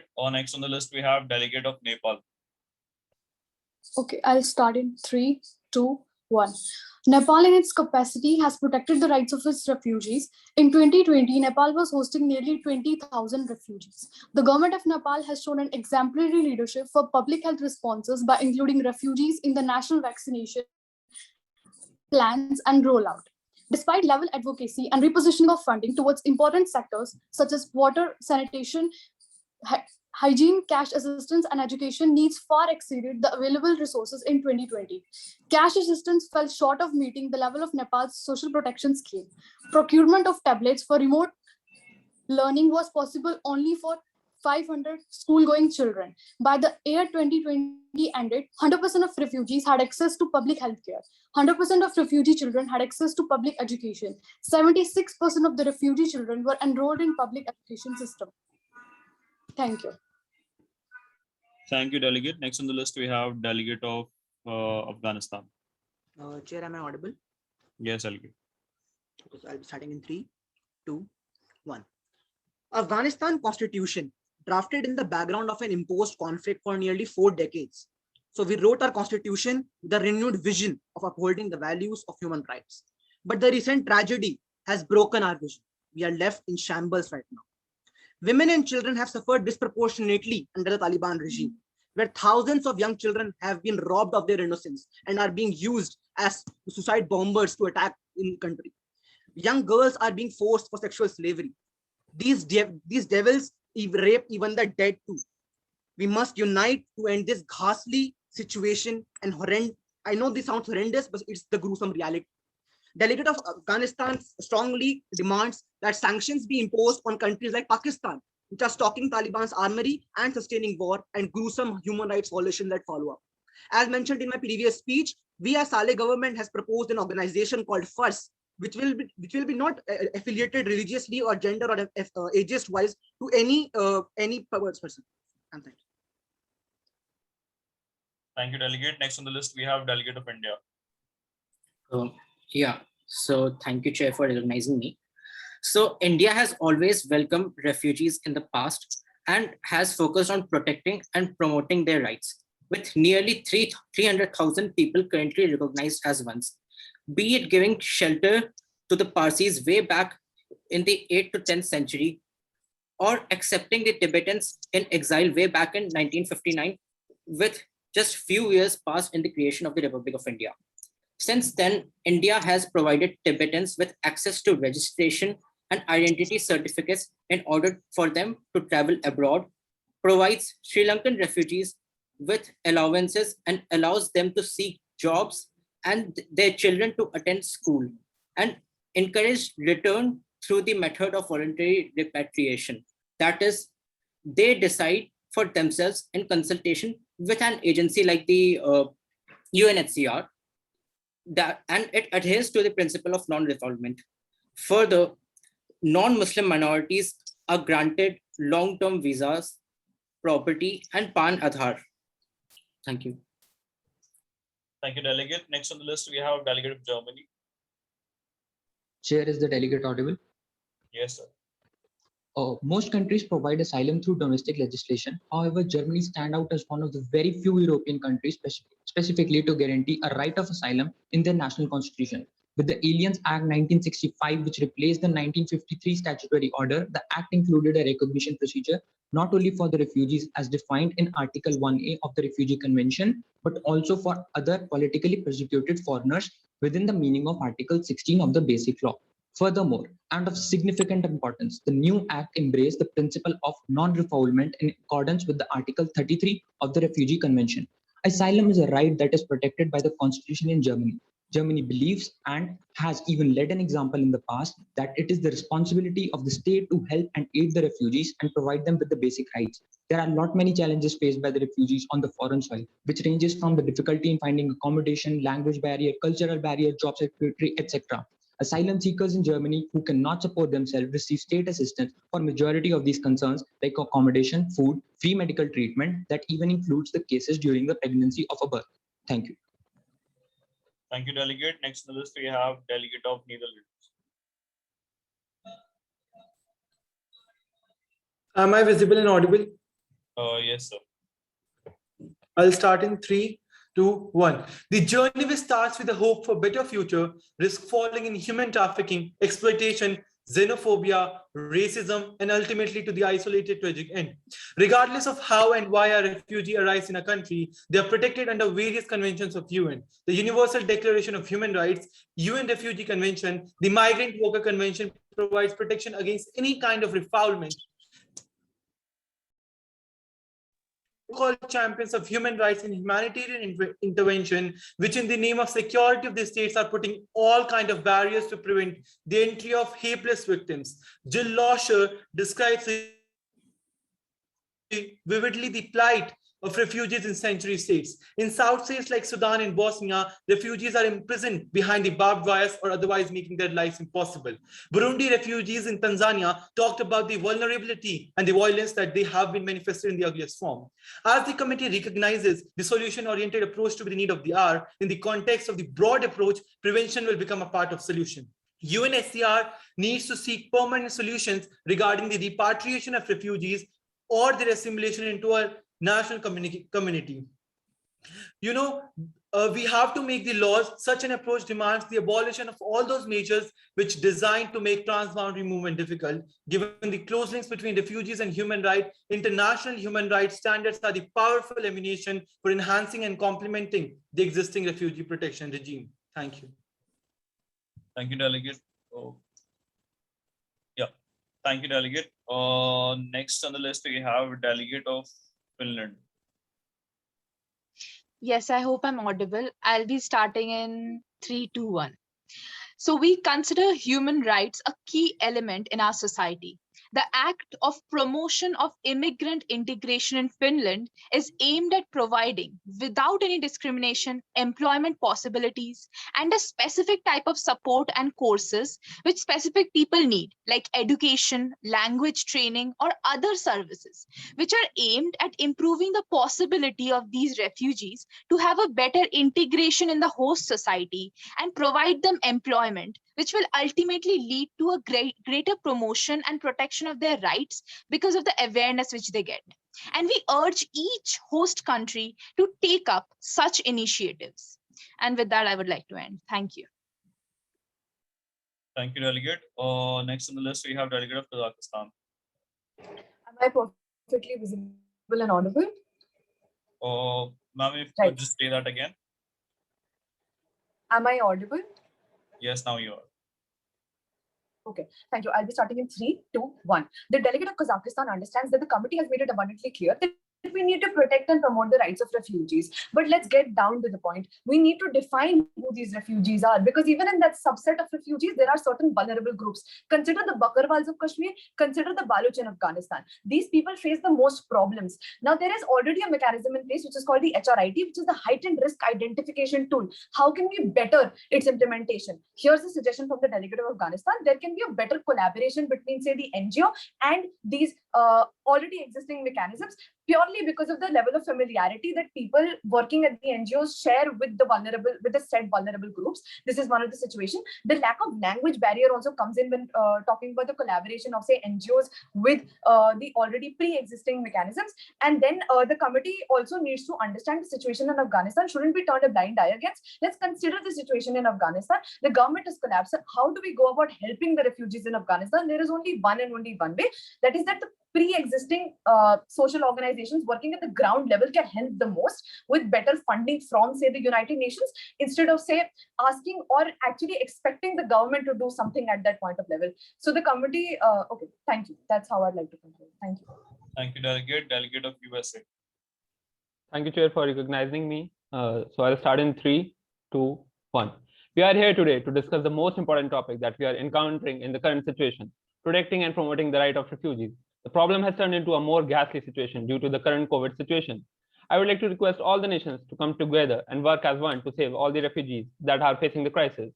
US aims at providing safety and solutions for people in need of protection from violence and persecution. The United States is the largest single provider of humanitarian assistance worldwide. Total US humanitarian assistance worldwide has more than 10.5 billion in fiscal year 2020, including funding from the State Department Bureau of Population, Refugees, Migration, and the US Agency for International Development's Bureau for Humanitarian Assistance. The primary goal of US humanitarian assistance is to save lives and alleviate suffering by ensuring the vulnerable and crisis-affected individuals receive assistance and protection. US funding provides life-saving assistance to tens of millions of displaced and crisis-affected people, including refugees worldwide. Thank you. Thank you, Delegate.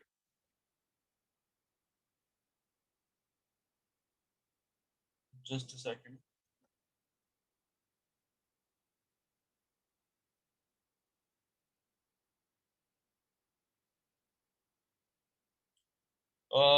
Delegate of Kazakhstan, delegate of Germany. Delegate Germany, you could request the same to delegate of Kazakhstan directly for her or bottom. Again, that's her choice to share it with you, or you can ask her specific points, because it was clear to us and we have recorded down all the points. So that's that. But I hope they won't have a problem if you want to ask some points to her. That's that. Yeah. Next on the list, we have delegate of Turkey. Thank you for the recognition, Chair. I'll start now. Turkey continues to be home to the world's largest refugee population. Out of nearly 4 million persons seeking international protection in Turkey, there are 3.6 million Syrians, 172,000 Afghans, and 142,000 Iraqi nationals. With hosting this enormous number of refugees comes the massive task of protecting and promoting their rights. Recognizing the need to design long-term approaches that bolster the resilience of refugees, the Turkish government has designed strong protection frameworks that grant access to education, the health system, social service, and labor markets. Since 2016, refugees can obtain a permit to work through their employer. Turkey's first asylum law, namely the Law on Foreigners and International Protection, entered into force in 2014 and created a comprehensive legal framework for the protection of asylum seekers and refugees in Turkey.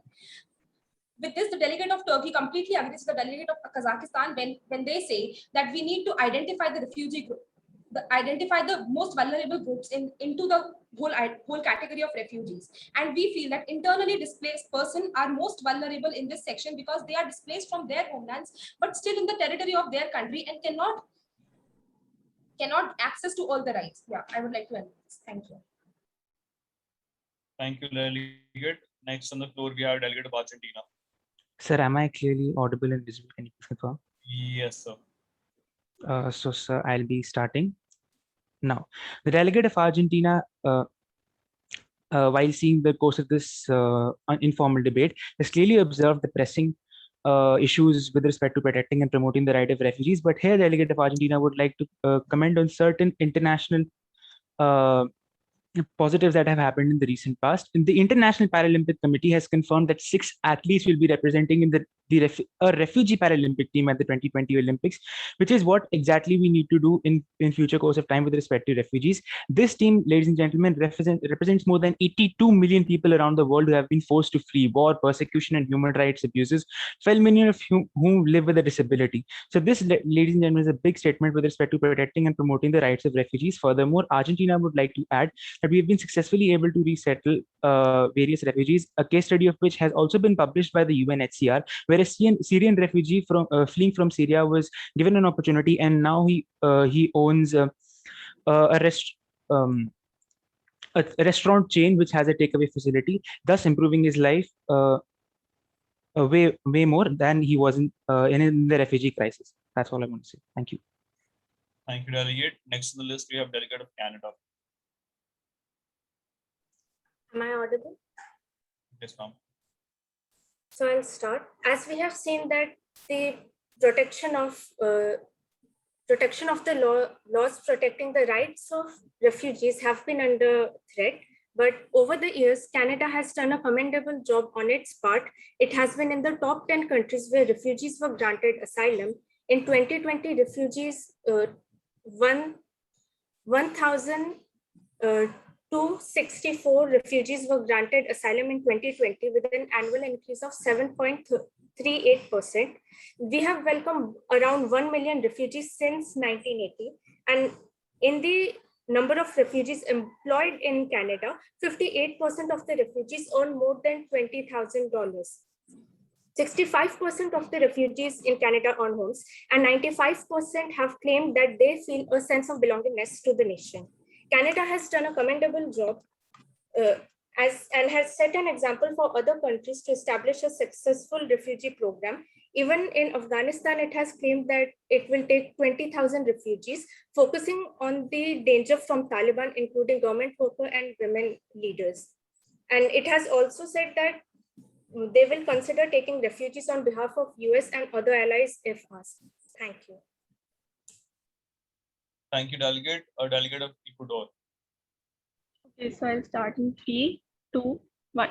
Our government wages a daily war against inequality, poverty, having one of its kind of refugee policy in Latin America. However, the government faces growing strains on its institutional and economic capacity exacerbated by the COVID-19 pandemic. Due to the severe socioeconomic impact of the pandemic, 64% of those required life-saving assistance to cover urgent needs such as food and shelter. Also, 36% of the people assisted by UNHCR and local NGOs needed guidance to access asylum and migratory pathways to exercise rights of protection. With UNHCR and NGO support, 55,000 Venezuelans received government-issued temporary exceptional visas, and 183 houses, 463 individuals were submitted for resettlement.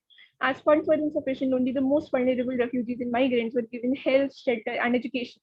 The delegate emphasizes to shift focus on assistance. R2P's second pillar paves the way to international cooperation in order to share the costs of protecting refugees to relieve the burden of frontline and neighboring states. To support include the technical assistance of channeled through the joint UNHCR IOM regional platform to encourage Kyoto participants to meet their respective commitments to developing a more harmonized regional approach to crisis, including the increased funding presented in the RMRP plan for 2019. That's all, ma'am.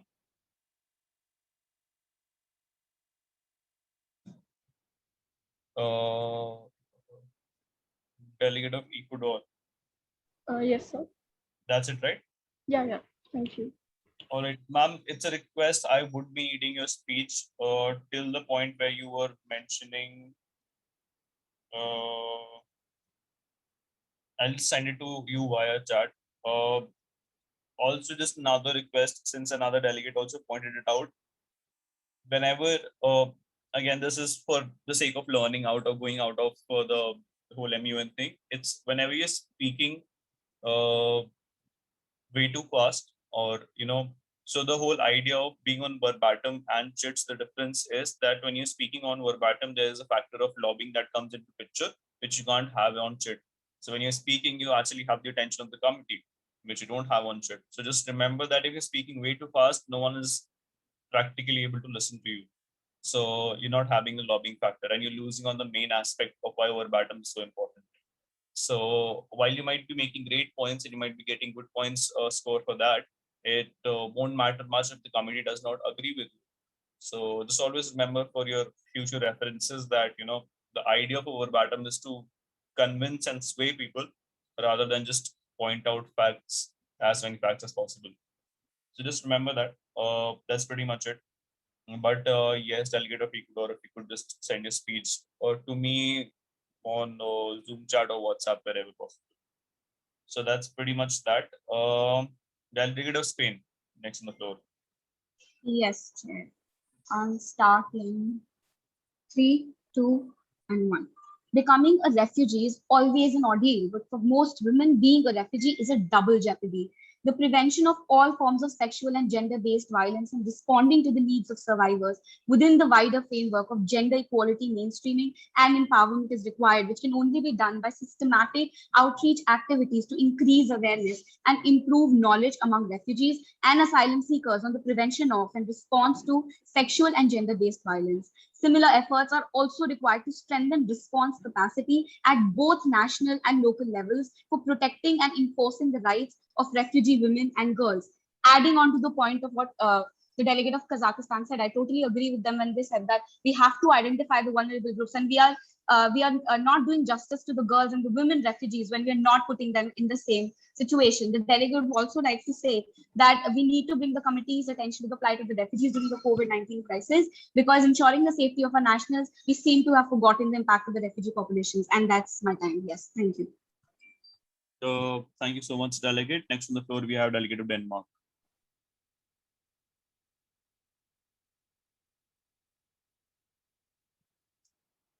Am I audible? No.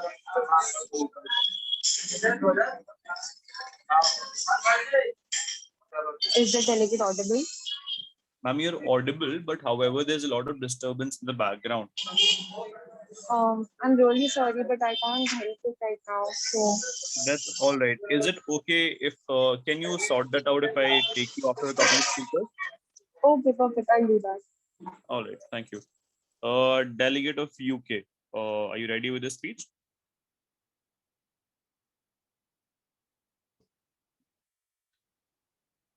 Delegate of UK.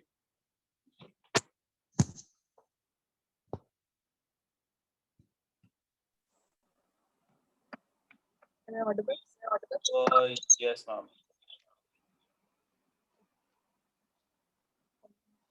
Whenever you're ready.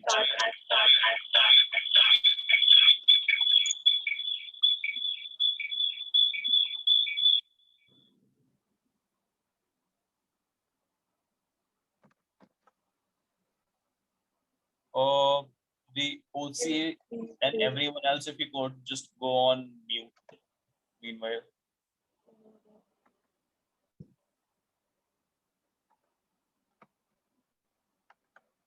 I'm so sorry. Am I audible? Yes, ma'am. Okay, I'll start it with 3, 2, 1. Humble greetings to all. So as we know that refugees are a group of people who need to flee from their country because of fear of persecution and war. I'm so sorry. I mean, I don't know how, but you are named as United Nations. You know that, right? I'm so sorry. Yeah.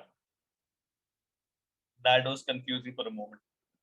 All right, just change it afterwards. That's okay. Just give your speech and you can change it afterwards.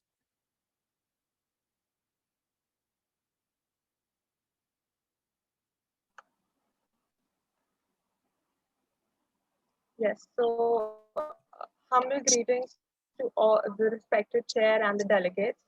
So as we have already discussed that refugees are people who flee from their country because of excessive fear of persecution and fear of life.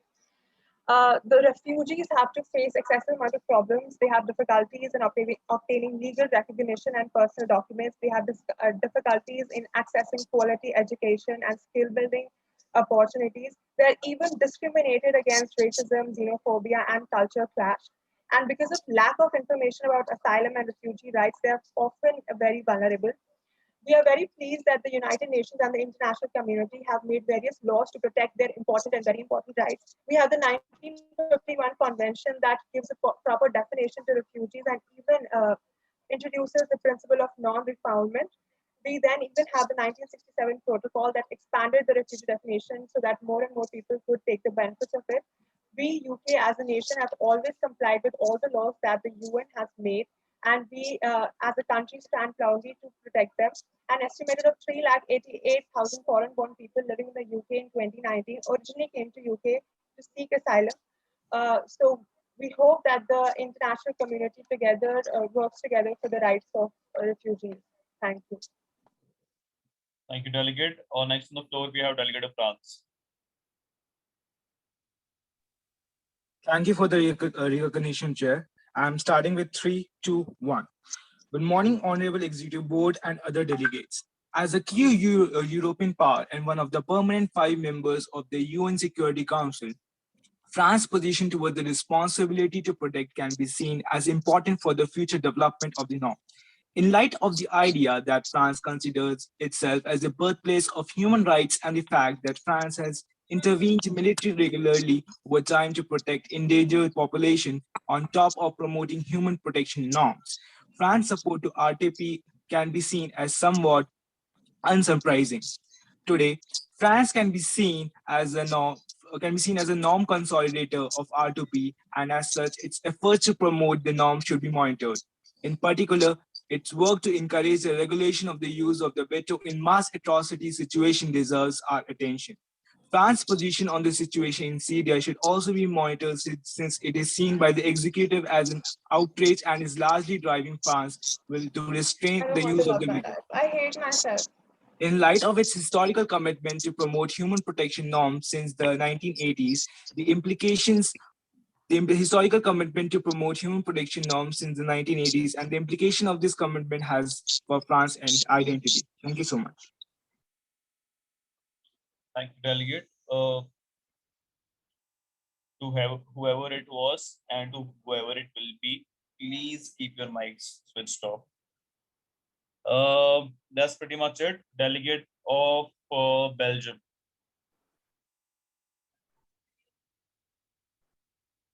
Am I audible and visible? Yes, sir. Okay. So firstly, we need to explore all the issues related to the temporary protection and refugees and the future of millions of so-called future of all the internally displaced persons and statelessness. See, meeting is another opportunity for all the UN member states to reaffirm their commitment to protecting population from mass atrocities and to identify how the UN can strengthen its capacity to act in this regard. See, as far as my country's stance is concerned, voluntary repatriation is the preferred long-term solution for the majority of refugees. However, because of an ongoing threat of persecution or other reasons, some civilians cannot repatriate and are unable to live permanently in the country of asylum. So, in those circumstances, resettlement in a third country will be the only feasible option. Outside intervention should be there in a particular country where required. So during the current scenario, the international committee should continue to pursue international justice for war crimes committed in Afghanistan, regardless of the position or the nationality or affiliation of the alleged perpetrator. Thank you. Thank you, Delegate. Delegate of Denmark, are you there? Yes, sir. Am I audible? Yes, perfect, ma'am. Okay, thank you. So I'll start in 3, 2, 1. Millions of refugees live in a very sorry state of poverty. Many of those who abandoned their homes now squat in restrictive foreign settlements, uncertain of their future. It is our moral duty to help them in any way we can. As a country with low risk of atrocity crimes in its own domestic context, R2P aligns with Denmark's international values and interests. Denmark has also been a strong supporter of global civil society initiatives to strengthen atrocity prevention capacity of domestic actors. In this way, it has acted as a global norm entrepreneur in implementing the principle of R2P internationally. Since the adoption of the 2005 UN Summit Outcome Document, Denmark has shown a strong commitment to the principle of the responsibility to protect. This commitment has found expression in both word and action. and we express our concern towards the host nations who have the who can help and who are capable of helping the refugees in any way possible. Thank you so much. Thank you, delegate. All right. Delegates who haven't spoken in this moderate caucus, could you please raise your hands? Who haven't spoken? I see from the organizing committee, I've received the message that Yemen has just joined. Yemen, are you there? The committee? Finland, you spoke. What do you have your hand raised for? Yeah, Chair, I had a point of inquiry. Just a second, we'll take it if that's okay. Can it wait? Yeah, sure. Perfect. Delegates who haven't spoken in this mod, could you just raise your hands? I'm not trying to point out to someone. From at least my sheet, I just have Maldives who hasn't spoken. And yeah, exactly. And Yemen, if you have joined in the committee, are you there?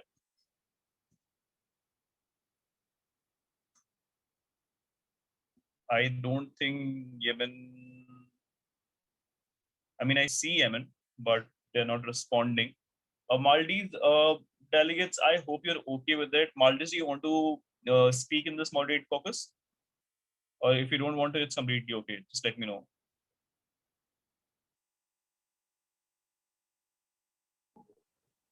Yes, I wanted to speak in mod caucus, but earlier you said that there are only 20. So yeah, do you still want to speak? Yes, but I was hoping that I would do GSL first and then. It's not really a problem. Okay, what I'm going to do is look at load on your hands. Delegates, seeing that only one delegate in the whole committee hasn't got a chance to speak. Does anyone have a problem if I recognize them? If anyone has a problem, you can raise their hands.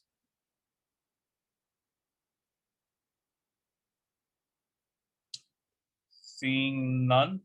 Delegate of Maldives, now it's up to you. If you want to give your speech, you can give it right now. If you don't want to, we'll just move forward. I'm so sorry to interrupt in between. Yemen's mic is not working. The delegate of Yemen's mic is not working. Tell that delegate to respond to us via chat and we'll recognize them. Okay. Or at least tell them to sort it out whenever. Or delegate Maldives, if you want to speak, just raise your hand. If you don't want to, we'll move forward.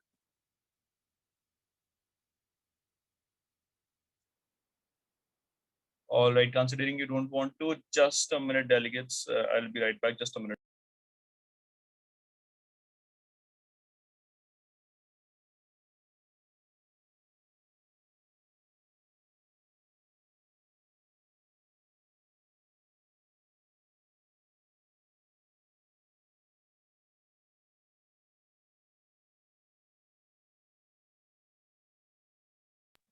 Pramita, are you there in the committee?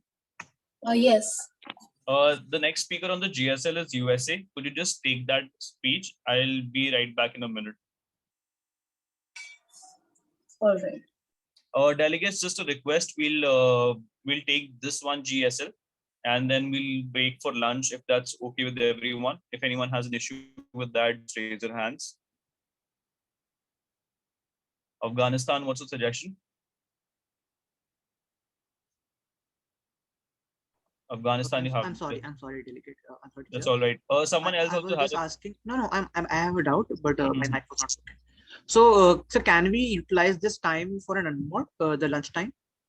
I mean, do whatever you like. It's lunch time. Okay, sir. Okay. Delegate, someone else also had a question. I'm so sorry, I was not able to take that question. Delegates, I'll take that question in a minute. It's just something urgent that I need to respond to. We'll just take the USA speech and I'll answer your questions before we break for lunch. Don't worry. I'm so sorry, but just a minute. Pramita, if you could just take USA's speech. Yeah. Delegate of USA, you may begin. I have already given my speech. I think Maldives has to given a speech.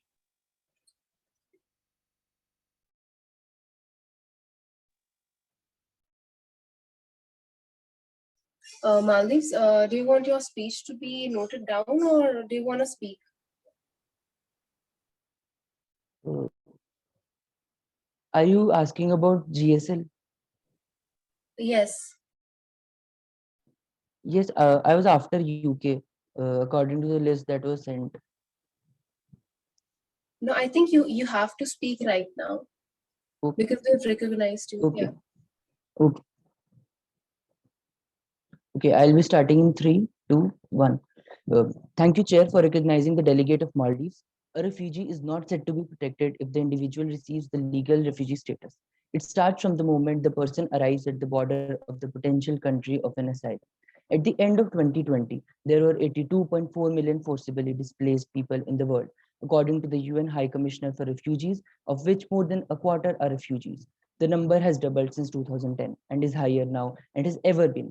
With the massive increase of refugees comes the concern of ensuring that these refugees are given the basic rights of life.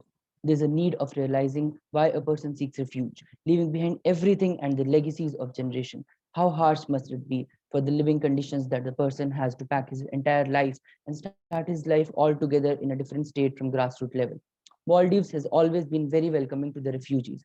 About 144,000 of the total population of Maldives are refugees who are migrant workers. 60% of the refugees are employed, and more than 50% of them have been given work. The government ensures that the refugees are given three basic rights: freedom to work, freedom to move, freedom to access education, and they're allowed to live their life normally like anyone else. There are asylum adjudication system in the country. There is national refugee protection mechanism in place. The government of Maldives uh, has articulated a national protection framework through the development of administrative orders so as to allow the issues to be dealt with an immediate, constructive, collaborative, and right-based manner.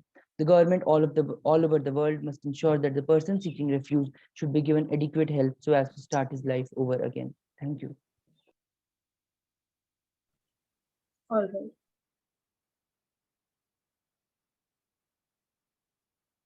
All right, thank you, Delegate of USA. Delegates, it's time to break for lunch. I'm so sorry I had to postpone those questions. We'll take those questions now.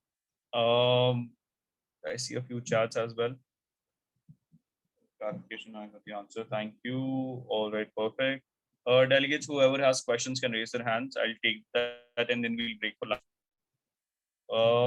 Delegate of France, followed by Germany, followed by Belgium. Thank you, Shreya. Just wanted to ask that I haven't given my speech in GSL. Can I give it now? That was my question. Delegate, you have been recognized in the GSL. Yeah, you've given your speech. I have given, okay. No, France, with regards to GSL, you're talking about GSL, right? Yes. As far as I am, I don't think France, you have spoken in the moderated caucus. For the GSL, you are recognized and you'll get a chance to speak later, okay? Sure, sir, sure. Yeah. Delegates, just a reminder, if there's a first time or anyone who does not know, the GSL has not finished or ended. We still have more speakers on the list and we'll continue with the list after we come back.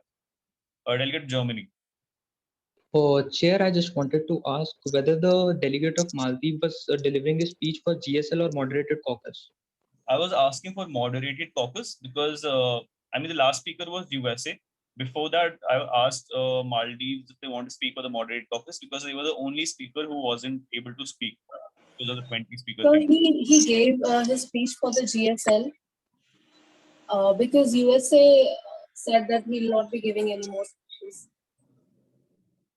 Okay, so it was Maldives who was giving the speech. Yes. For the GSL, right? I think that's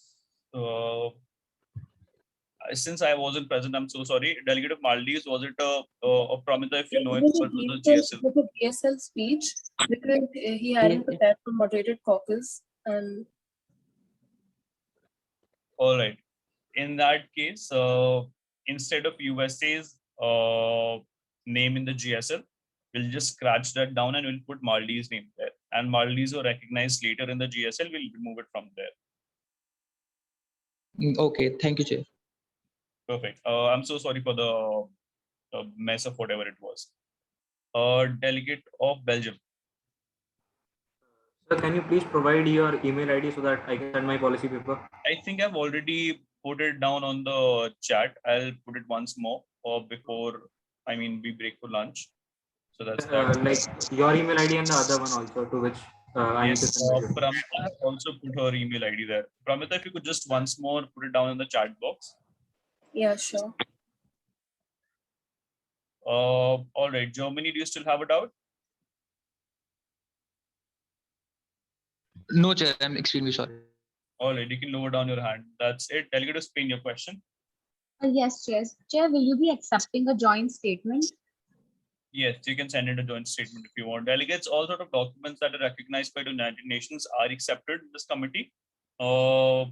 Just a few, whatever I have told you with regards to the constraints that you have with regards to working paper, that you can't send multiple working papers, so on and so forth are there. Otherwise, all sort of documents you can send in. Policy paper vagera doesn't make sense, but if you want to send in a position paper, which the time has elapsed for, you could have sent that, and that's pretty much what I think. The OC can stop sharing the screen now. Delegates, when you return from lunch, it's a humble request from the OC to please switch on your cameras. So accordingly, see if you could accommodate that request. It's just more interactive to them. That's pretty much it. So after the lunch at 12:30, any other questions or queries from anyone can raise their hands, or else we'll break. Send the other email from others.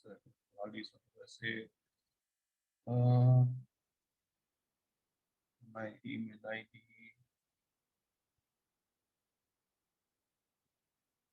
Yeah, I've dropped my email ID and Pramita has done that too. Thank you so much, Pramita. Delegate of Afghanistan, your question. Sir, is the formal session over for now? Yes, we are sort of in an informal session. I'm just taking questions before we break for lunch. Okay. So there's one doubt from us, like rapporteurs. To the committee or to me? Sir, to you, obviously. So we need a confirmation if the chat, the flow for the chits is closed now. Whenever the session is not in order, delegates, the chits are suspended and stay suspended.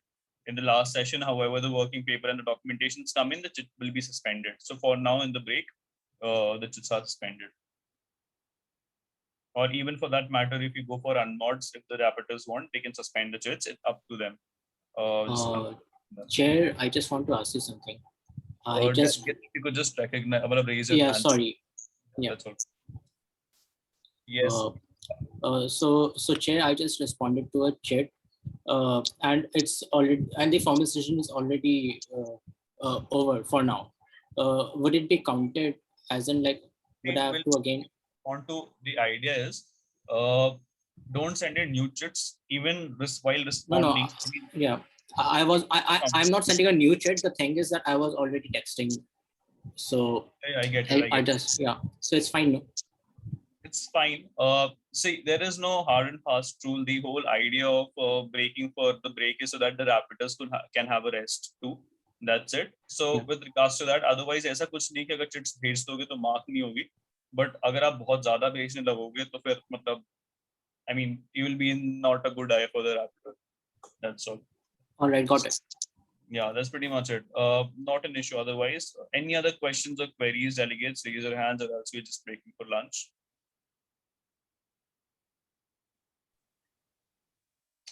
All right, seeing none, we'll just break lunch. Anush, do you want to take over? Do you want to discuss something? Yes.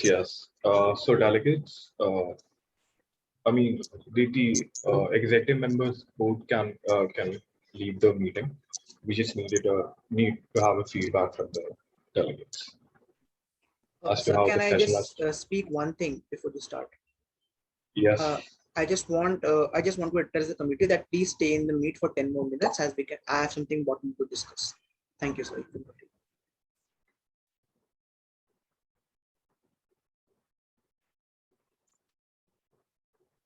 You can continue, sir.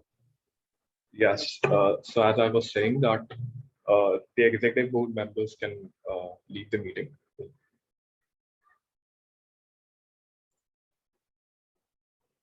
Utkarsh, Aniket,